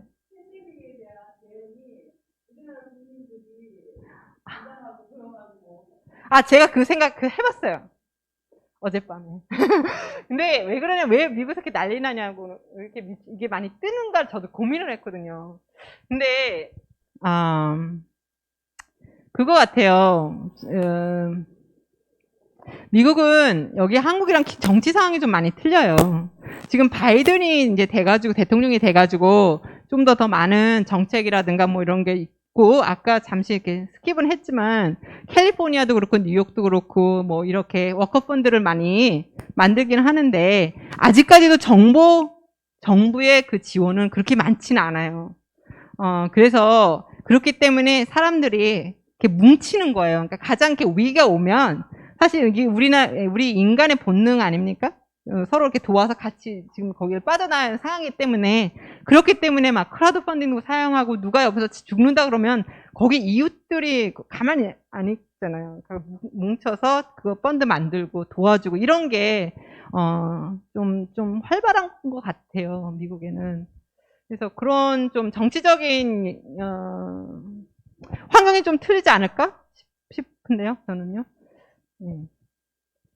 그러니까 그만큼 결국은 이게 정부 역할이 많이 없을 때는 사람들이 들고 일어난다는 거.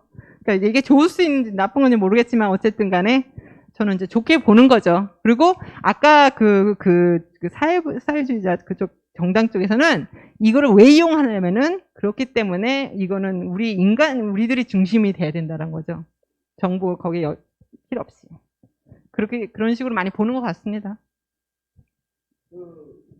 아까 저기. 잠깐 말씀은 해주셨는데 뮤추얼 에이드를 통해서 지금 제공이 되고 있는 금융 서비스라고 할까요? 그러니까 뭐 카드도 있고 보험도 있고 은행도 있다. 근데 또 설명하시는 중간에는 호텔을 인수를 할 수 있도록 뭔가 창업지원금 같은 것도 뭐 대출을 해주는 것처럼 이렇게 말씀을 해주셔서 그런 서비스 혹시 좀 더 추가적으로 기억나시는 게 있으시다면 그러니까 노조에서요? 네, 뮤추얼 에이드를 통해서 제공되고 있는 금융 서비스 뭐 이런 것들이 있으면 좀 말씀 부탁드리고 이런 자료들은 어디에서 저희가 확인할 수 있는지도 좀 부탁드리겠습니다. 네. 그러니까 여기 가령 이거 보죠. 이것도 이제 막 최근 며칠 전에 아티클 나온 게 있는데, 네, 금융 서비스 많아요. 그게 소셜 파이낸싱이잖아요. 그러니까 기본적으로, 그러니까 노조 안에서 아까 말씀드렸던 장애는 뭐였냐면, 사회적 경제를 도와줄 수 있는 그런 펀드가 별로 없었어요, 예전에는. 그랬는데, 1995년 존 스위니가 위원장으로 뜨면서 그때부터 많이 바뀌었어요. 그래서, 미국에서는 이 노조 펀드가 주로 어디로 가냐면, 하우징으로 가요. 왜? 하우징이 지금 사람들이 너무 그 집값이 비싸서, 그렇기 때문에 어마어마한 돈이 다 그쪽에서 집을 질 수 있게끔 하는 거예요. 캘리포니아가 특히 엄청나게 문제가 많고 다른 도시도 그렇기 때문에 계속 그 얘기가 나오는 게 그거죠. 우리가 그냥 이 펀드를 계속 불려서 이유가 있어요. 우리도 나름대로의 소셜 그런 미션이 좀 있어야 되잖아요. 그거를 하우징에서 찾고 그 다음에 어떻게 하면은 지금 가장 최근에 그 논쟁은 그겁니다. 어떻게 하면은 우리가 이 펀드를 협동조합한테 돌릴 수 있을까? 그거를 이제 저는 막 강조하는 거죠. 해야 된다. 더 협동조합이랑 더 이렇게 파트너십을 해서 그래서 협동조합이 더 계속 발전할 수 있도록 좀 더 펀드를 더 창설을 해야 된다라고 이제 주장을 하는 거고 그건 저 주장이고요. 하는데 그래서 SEIU라는 서비스 노조라든가 USW는 거기까지 생각을 하고 있는 것 같아요. 그렇기 때문에 몇 개의 그 노조이면서 협동조합인 데가 그런 식으로 뜬 게 다 노조가 서포트를 해줘서 뜬 겁니다. 그렇기 때문에 그런 식으로 이제 도와주는 것 같아요. 그리고 이제 소셜 그 돈을 이렇게 멤버들한테 빌려주고 그런 거는 자체적으로 굉장히 많이 하는 것 같고 그거는 노조뿐만이 아니라 워커센터에서도 되게 많이 해요. 워커센터 저는 이제 일용직자들 조직을 하는 단체에 있었는데 2002년서부터 우리도 나름대로 아까 장례식 얘기했었잖아요. 가장 힘들었던 게 그 노동자가 지금 다른 나라에 와 있는데 돌아가셨단 말이에요. 근데 그 장례금이 없었어요. 우리가 처음에는. 그랬는데 나중에는 우리끼리 모았거든요. 이게 뭐 20불씩 뭐 이렇게 내가지고 해가지고 누가 이렇게 돌아가시면 그거를 펀드를 사용해서 커버하는 식으로 이렇게 했는데 도움이 되게 많이 됐거든요. 그러니까 그런 식으로 워커센터들이 한 2003년, 4년서부터 엄청나게 공제를 많이 하는 거고 웬만한 그런 워커센터는 공제 다 있을걸요. 근데 이제 노조도 지금 많이 하기 때문에.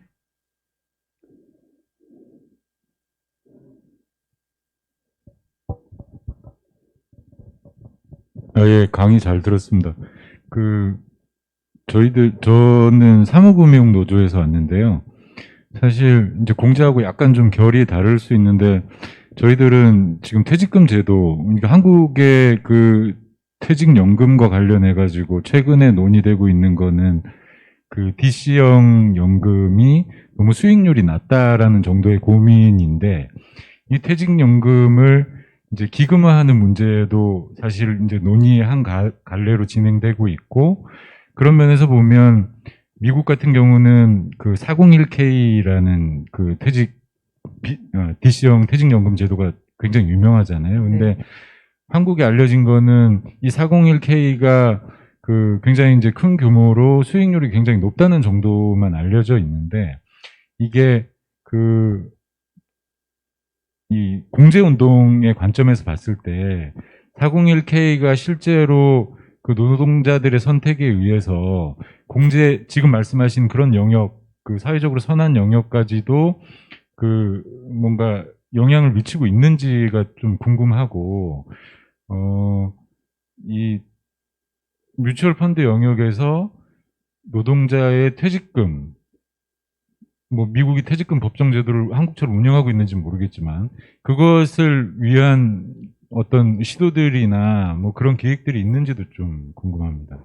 네, 제가 이번에는 얘기를 안 했는데 그러니까 다양한 방법이 있는 것 같아요. 그러니까 특히 캘퍼라고 그 미국에서 가장 큰 그 연금제가 있는 데가 캘리포니아에서 그 선생님들 있죠. 선생님들 노조가 가지고 있는 그거를 이제 CALPER이라고 그래가지고 거기에서 어마어마한 이제 아까 말씀드렸듯이 굉장히 제약이 많았잖아요. 법 때문에 노예들한테 노조한테 이거를 권리를 줄 수가 없다 해서 계속 막으려고 했고, 막다 보니까 이제 뭐 이런 식으로 사회적 경제 도와주면 안 돼 막 이런 식으로 계속 나갔는데 아까 말씀드렸듯이 5년부터 바뀌었어요. 노조들이 가만히 있지를 않았어요. 어떤 식으로 했냐면 AFL-CIO는 이 자체 내에 인베스트먼트 팀이 있어요. 이 팀이 한 50명 정도가 돼요. 그 어마어마한 팀이 꾸려지면서, 그렇기 때문에 아까 말씀드린 막 뭐 6.1조가를 운영할 수 있는 금액이 되는 건데, 그런 식으로 팀이 짜였기 때문에 그 안에서 프로페셔널 매니저를 고용을 합니다. 근데 그 프로페셔널 매니저는 역할이 뭐냐면 자기네들이 그거를 이제 투자를 할 때 그냥 무조건 이익만 제일 많이 나는 대로 하는 게 아니라 아까 말씀드린 ESG 뭐 이런 환경적인 회사라든가 뭐 이런 거를 다 고려를 해가지고 그런 식으로 지금 나가는 걸로 제가 알고 있습니다. 그렇다고 해서 무조건 막 이유는 무시를 하는 건 아니지만, 그래도 지금 사실 보면 ESG 쪽으로 하면은 장기적으로 보면 거기에서 나오는 것도 10%가 넘거든요. 그러니까 그런 거를 사용을 해서 그쪽으로 많이 가려고 하는 것 같고, 대부분의 그 펀드가 하우징을 집을 짓는 그런 회사들 있죠. 거기에 투자를 하고, 근데 그런 회사들이 그래도 지역사회를 고려하는 그런 좋은 회사, 거기에 투자를 많이 하고 있고, 그런 식으로 좀 나름대로는 노력은 하고 있는 거는 같습니다. 그래서 미국에서 이제 지금 가장 관점은 어떻게 하면은 여기를 좀 더 적극적으로 협동조합까지 도와줄 수 있는가? 거기는 아직까지 예스는 아니에요. 왜? 아직 협동조합으로 커진 데는 없잖아요. 그렇기 때문에 나름대로 자기 그 이윤을 생각을 해야 되기 때문에 보류는 하고 있지만, 이제 좀 더 협동조합 운동이 커져가면 그쪽에서도 과감하게 투자를 해줄 수 있는 그런 날이 오지 않을까 저는 생각을 합니다. 물론 이제 꿈이지만 아직까지는 그런 상태는 아니고, 그렇기 때문에 이제 결론적으로 말씀드리자면은 완전히 이렇게 보시면 이렇게 만족할 정도는 아니지만, 나름대로 이 선생님들 노조에서 운영하는 펀드는 이 사람들이 어떤 일이 있었냐면 몇 년 전에 그 캘퍼 펀드에 대해서 굉장히 노조를 그러니까 노조원들을 자르는 회사에 투자한다는 걸 알았어요. 그래가지고 엄청난 데모 그걸 했죠. 그래서 그 캘퍼가 막았어요, 그거를. 왜? 그게 바로 주주 운동이에요. 그래가지고 노조가 거기에 관여를 해가지고 결국에는 이사회에서 이제 그게 반반이 이게 결정이 돼야 되잖아요. 그래서 그거를 막았다라고 하더라고요. 물론 이제 우리가 큰 관점에서 보면 뭐 그게 뭐 별거야 그렇겠지만 그쪽에서는 대단한 거죠. 왜? 그래도 조금이라도 그 펀드가 그래도 우리 연금인데 노동자를 억압하는 그런 회사에 간다는 건 말이 안 되는 거죠. 그러니까 그렇기 때문에 그 주주 쪽에 굉장히 활동하는 활약을 많이 하는 비영리가 되게 많이 뜨고 있는 것 같아요, 미국에. 그러니까 이제 CEO 뭐 거기도 많이 그 모니터하는 그런 비영리도 뜨고 네, 그런 것 같습니다. 저기 저기 질문뿐만이 아니라 여러분들도 직접 일을 하시고 있으니까 되게 궁금하거든요. 어떤 식으로 하고 계신지 앞으로 계획이 있으면 뭐 저랑 공유하시고 싶으면 하세요. 질문인데요. 얘기하요. 그런 각종 기금에, 내지는 공제 지원 대상이 되는, 그러니까 뭐 기빙 서클이든 기프트 서클에서 돈을 모으면은 누군가에게 지원을 할 텐데, 그럼 주로 그 하층 노동이나, 빈민이나 이런 사람들 또는 청년 중에서도 좀 어려운 사람들이 대상이 될 텐데, 혹시 이렇게 지원을 받는 노동자들은 그 이후에 아니면 그런 상황 속에서라도 이런 공제라든지 아니면 뭐 기금에 좀 참여를 하는지 그런 예를 들면은 세유 같은 경우로 보면은 뭐 그 식당 노동자들이라든가 청소 노동자들이라든가 이런 사람들도 그런 기금에 참여하는지 혹시 알고 있으면은. 네. 저기 이민자들 중에서 가장 가난한 노동자가 일용직자들이거든요. 그러니까 그분들은 일주일에 한 번 정도 일을 하면 정말 운이 좋을 정도로 가장 이민자들 중에서 가장 제일 안 좋은 상황에 있는 사람들이 가장 지금 활발하게 조직되어 있는 데가 바로 여기 일용직 노동자 조직 단체거든요. 그때 제가 단체 열었을 때 저 목표는 딱 하나였어요. 제가 제가 한국 사람이잖아요. 근데 제가 일하는 사람은 남미에서 오신 분들이었어요. 그러니까 처음에는 사실 언어도 안 통했고 나중에 배워야 됐지만 딱 하나 원리가 저는 있었어요. 이 센터는 정말 노동자들이 만드는 센터를 만들고 싶었었어요. 그래서 제가 항상 뒤에 서 있었어요. 노동자분들이 다 결정을 해서 그러니까 제 이사회분도 다 노동자분들이셨고 프로그램도 나름대로 다 결정하시고 그걸 다 결정했어요. 그 결정권을 저를 다 줬었어요. 근데 거기서 저는 실험을 하고 싶었었어요. 정말 어떻게 될까. 그때 나왔던 그 제기 중에 했던 게 그 기금 문제였어요. 야, 우리가 이렇게 가난한데 무슨 멤버십이야 막 그랬었어요. 그랬는데 그게 멤버십이 통과됐어요. 결국은 하루에 1달러 1,000원씩. 그래서 우리 30달러로 가자. 왜? 내가 버는 거에 한 약 10분의 1 정도 되니까 이 정도는 될 것 같아.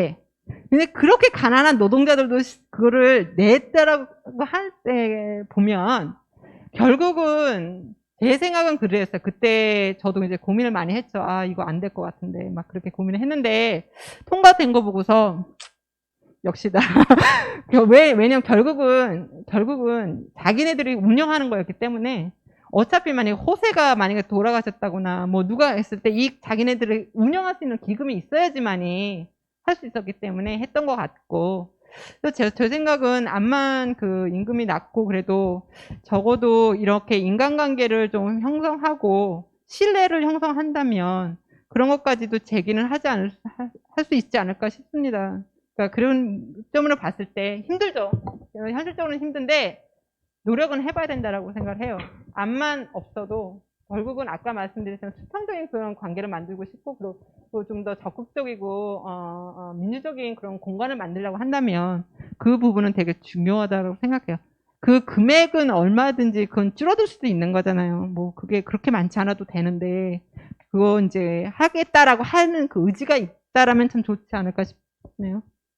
예, 말 나온 김에 고민스러워서 사실 이게 질문을 한 건데, 우리가 이 풀빵 노동공제연합, 그러니까 노동공제 운동을 하면서 봉제인 지회가 이제 있는데 거기서 최근에 우리가 이렇게 계속 그 사회로부터 지원만 받아도 되는 거냐라고 하는 이제 문제의식을 가졌다는 그 얘기를 듣고 나서 저도 계속 그게 이 머릿속에서 안 떠나고, 이거 이 노동공제 운동 내지는 풀빵 이 운동을 펼치면서 정말 중요한 거를 놓칠 뻔했다라는 생각을 계속 하고 있거든요. 그래서 사실은 한국에서 보면 이렇게 지원받는 데들이 그 지원을 그냥 당연시 생각하면서 그냥 평생을 그렇게 살아가 버리는, 그래서 최근에 이제 자활도 그 문제의식을 듣고 자기들도 심각한 문제의식을 느끼고 있다. 자활, 이제 빈민들 이렇게 보면은 자기네들 그냥 받는 거, 그래서 어디 가서 어떤 이거를 뭐 따올 건가라는 것만 고민을 하면서 이렇게 쭉 하고 있다.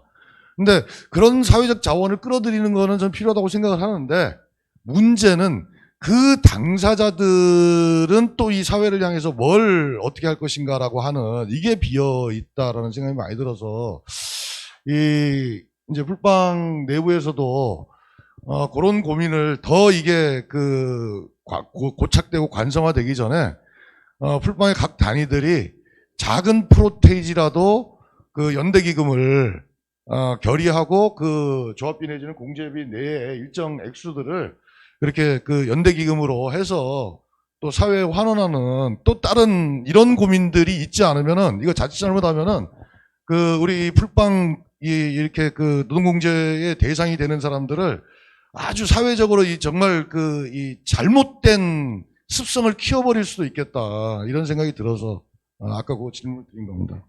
예, 저도 찬성합니다. 연대기금 형성하는 거 되게 중요하다고 생각을 하거든요. 제가 노동자 협동조합을 제가 스페니쉬를 좀 알아가지고 그 이민자들을 위해서 좀 하거든요. 그래서 강조를 하는 게 좀 몇 가지가 있는데, 우리가 그게 금액을 워낙에 이제 노동자 협동조합이잖아요. 근데 금액을 했을 때 내가 100%를 하는 게 절대로 아니에요. 그러니까 100%를 내가 다 갖는 게 아니라고요. 나름대로의 미국의 진정한 노동자 협동조합은 지금 추세가 어떻게 돼가고 있냐면 연금 노동 연대 기금을 마련을 해요.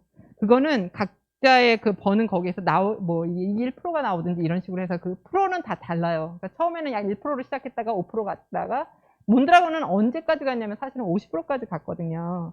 그래서 50% 이후 거기 전에는 쓰지도 않는, 그리고 거기까지 갈 수는 없지만 워낙에 작은 데서 시작된 데는, 하지만 연대기금은 상설함으로 인해서 이게 내가 지금 협동조합 운동을 하든지 노조 운동을 하든지 간에 항상 우리 금액이, 우리 돈이 그래도 전체 좀 사회를 위해서 쓸 수 있는 거는 그러게 있어야지만이 이렇게 연대를 할 수 있는 계기가 된다라고 생각을 하거든요.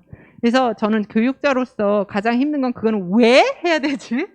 왜 우리가 그걸 왜 내? 왜 우리가 그 연대 기금을 왜 마련해? 우리도 힘들어 죽겠는데 그거를 정신을 바꾸는 게 저는 제 역할이라고 생각을 하거든요.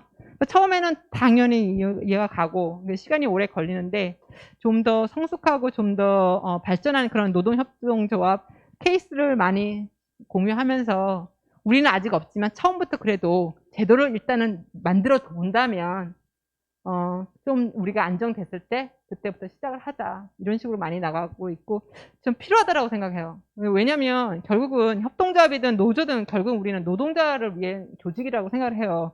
저는 이렇게 둘 다 있어 봐가지고 그렇게 막 틀린 것 같지가 않은데, 오히려 어떻게 하면 좀 더 컴바인을 쉽게 같이 일할 수 있는 그런 걸 할 수 있을까 싶고, 거기에서 하면 사실 플랫폼 노동자들이 또 다시 어떻게 조직하고 이런 것도 다 연결되면, 그러니까 내가 노조를 하지는 못하지만 그분들이 노동자이기 때문에 어떻게 하면 그분들을 서포트를 할 수 있을까? 그런 거 생각하는 거 좋잖아요. 그죠? 그러니까 지금 제가 며칠 전에 기사를 봤는데, 지금 얘기하는 게 가장 최근에 뜬 워커스 펀드 중에는 뭐냐면, 지금 엄청나게 대기업들이요, 거기에 그를 의무적으로 퍼센테이지를요, 의무적으로 이 펀드를 만들자라고 하는 게 지금 운동이 있거든요. 그러니까 결국 뭐냐면, 내가 지금 삼성이란 말이에요. 그러면 의무적으로 내가 이거 펀드를 월급은 상관없이 그냥 기금을 만드는 거예요.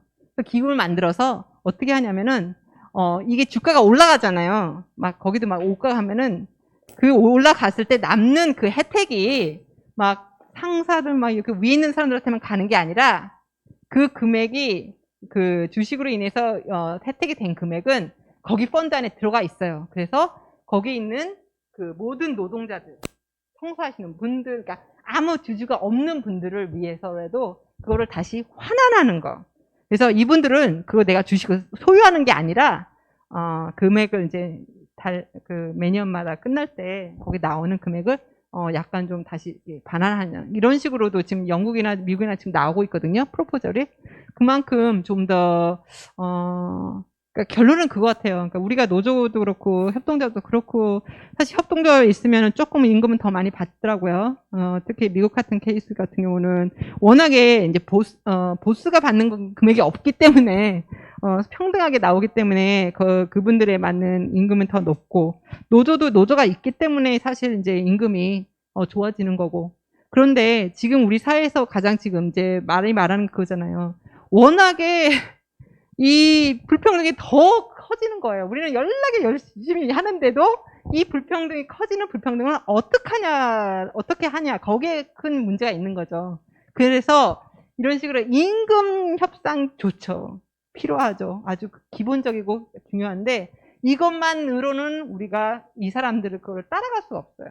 그렇기 때문에 어떻게 하면 이 불평등을 좀 더 내려놓을까? 그런 걸 생각을 해야 되고 크게 생각을 해야 되고 그렇기 때문에 우리가 싫든 좋든 간에 이 자본에 대한 것도 공부를 해야 되고 거기를 이용을 해서 그 좀 더 우리 노동자들이 조절할 수 있는 펀드를 만들어야 된다라는 거죠. 그러니까 작든 크든 상관없이 그걸 해야지만이 된다라는 거죠. 물론 시간도 오래 걸리고 엄청 힘들죠. 그렇지만 이제 좀 더 사회 운동을 더 광범위하게 봐야 된다는 거죠.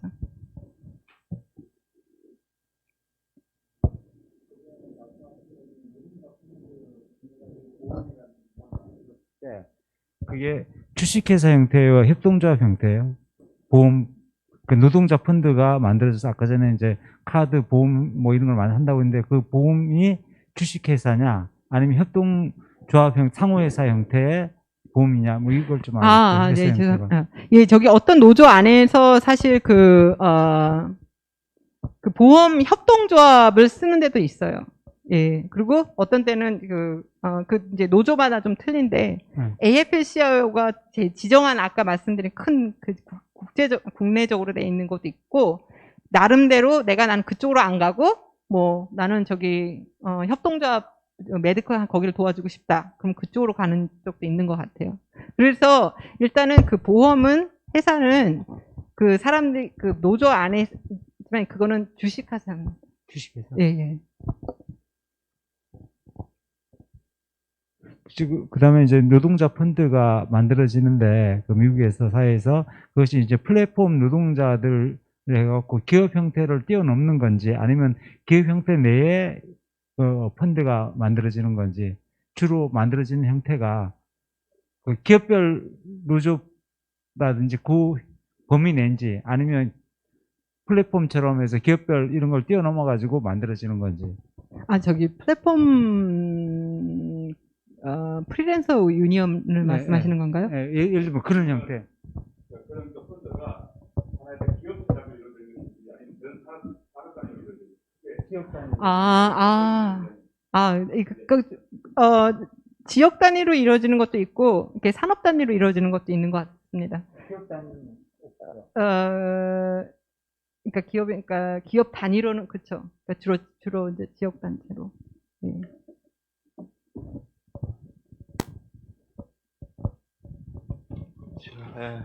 이제 슬슬 좀 정리 좀 해야 되겠죠? 예. 죄송합니다. 제가 한국말을 제대로 못해가지고 가끔씩 막 열정은 있는데 말이 안 나와요. 막. 네, 일단 먼저 수고해주신 우리 지민선 박사님께 큰 박수. 네, 감사합니다.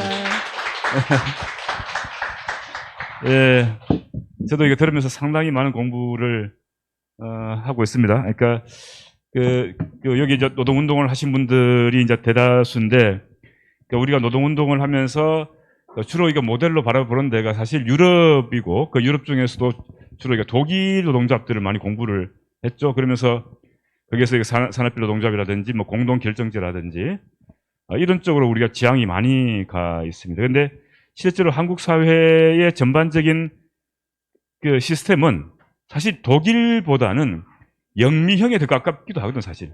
예. 그러니까 워낙 그쪽이 많이 들어와 있는데, 근데 우리 눈은 그쪽으로 가 있고, 그러니까 몸은 영명이 있는데, 눈은 그쪽으로 가 있으니까 이 뭔가 잘 안 되는 것 같다는 느낌이 많이 들었는데, 그러면서 미국의 노동운동에 대해서 상당히 좀 많이 좀, 뭐, 깔보거나 아니면 공부를 안 하거나 했던 그랬던 경향들이 있습니다. 뭐, 일본의 노동운동도 사실 깔보거나 공부를 안 한 그랬던 경향들이 있었는데, 실제로 그 내에서 이루어지고 있는 대단히 다양한 활동들이 있다는 것들을 다시 한 번 더 확인하는 거고, 그러니까 우리가 뭐 미국의 노동운동 시스템을 그대로 가져온다는 건 아니겠지만, 그러니까 거기에서 우리가 활용할 것들이 꽤 많다라는 것들을 좀 확인할 수가 있는 것 같습니다. 특히 이제 저도 사실 노동공제 활동을 시작한 지 얼마 되지 않았지만, 예, 미국 사례를 돌면서 전 세계적으로 이 노동공제 이렇게 많은 사람들이 관심을 가지고 하고 있다는 걸 사실 새삼 느꼈고, 예, 이걸 뭐 부끄러워해야 될지 아니면 자랑스러워해야 될지 잘 모르겠는데 어쨌든 뒤늦긴 했지만 우리가 활동해야 될 이유가 더욱더 있다는 것들을 많이 좀 느끼게 되었습니다. 그래서 앞으로 이제 또 이렇게 인연이 맺어진 만큼, 계기가 맺어진 만큼 이제 곧 다시 이제 미국으로 돌아가시겠지만, 예, 이제 교류의 끈을 놓치지 말고, 예, 한국에서 여러 가지 궁금한 것들이 있을 때 또 미국에서 좀 스포트를 좀 해주시고, 또 뭐, 그러니까 우리가 또 저희들한테 또 한국에서 이루어지고 있는 그 내용에 대한 자료가 필요하다면 또 저희들 또 그렇게 보내드리고 그렇게 하겠습니다. 어쨌든 예, 기정한 시간을 내주셔서 다시 한번 더 감사를 드리고 오늘 그 학습한 내용들을 잘 한번 적용시켜 볼 수 있도록 하겠습니다. 다시 한번 더 큰 박수 부탁드릴까요? 네. 6차 그 노동공제 포럼은 이렇게 해서 마치는데 어떻게 할까요? 이담 포럼을 여기서 대충 좀 정할까요? 아니면 저희들 텔레그램 방을 통해서 정할까요?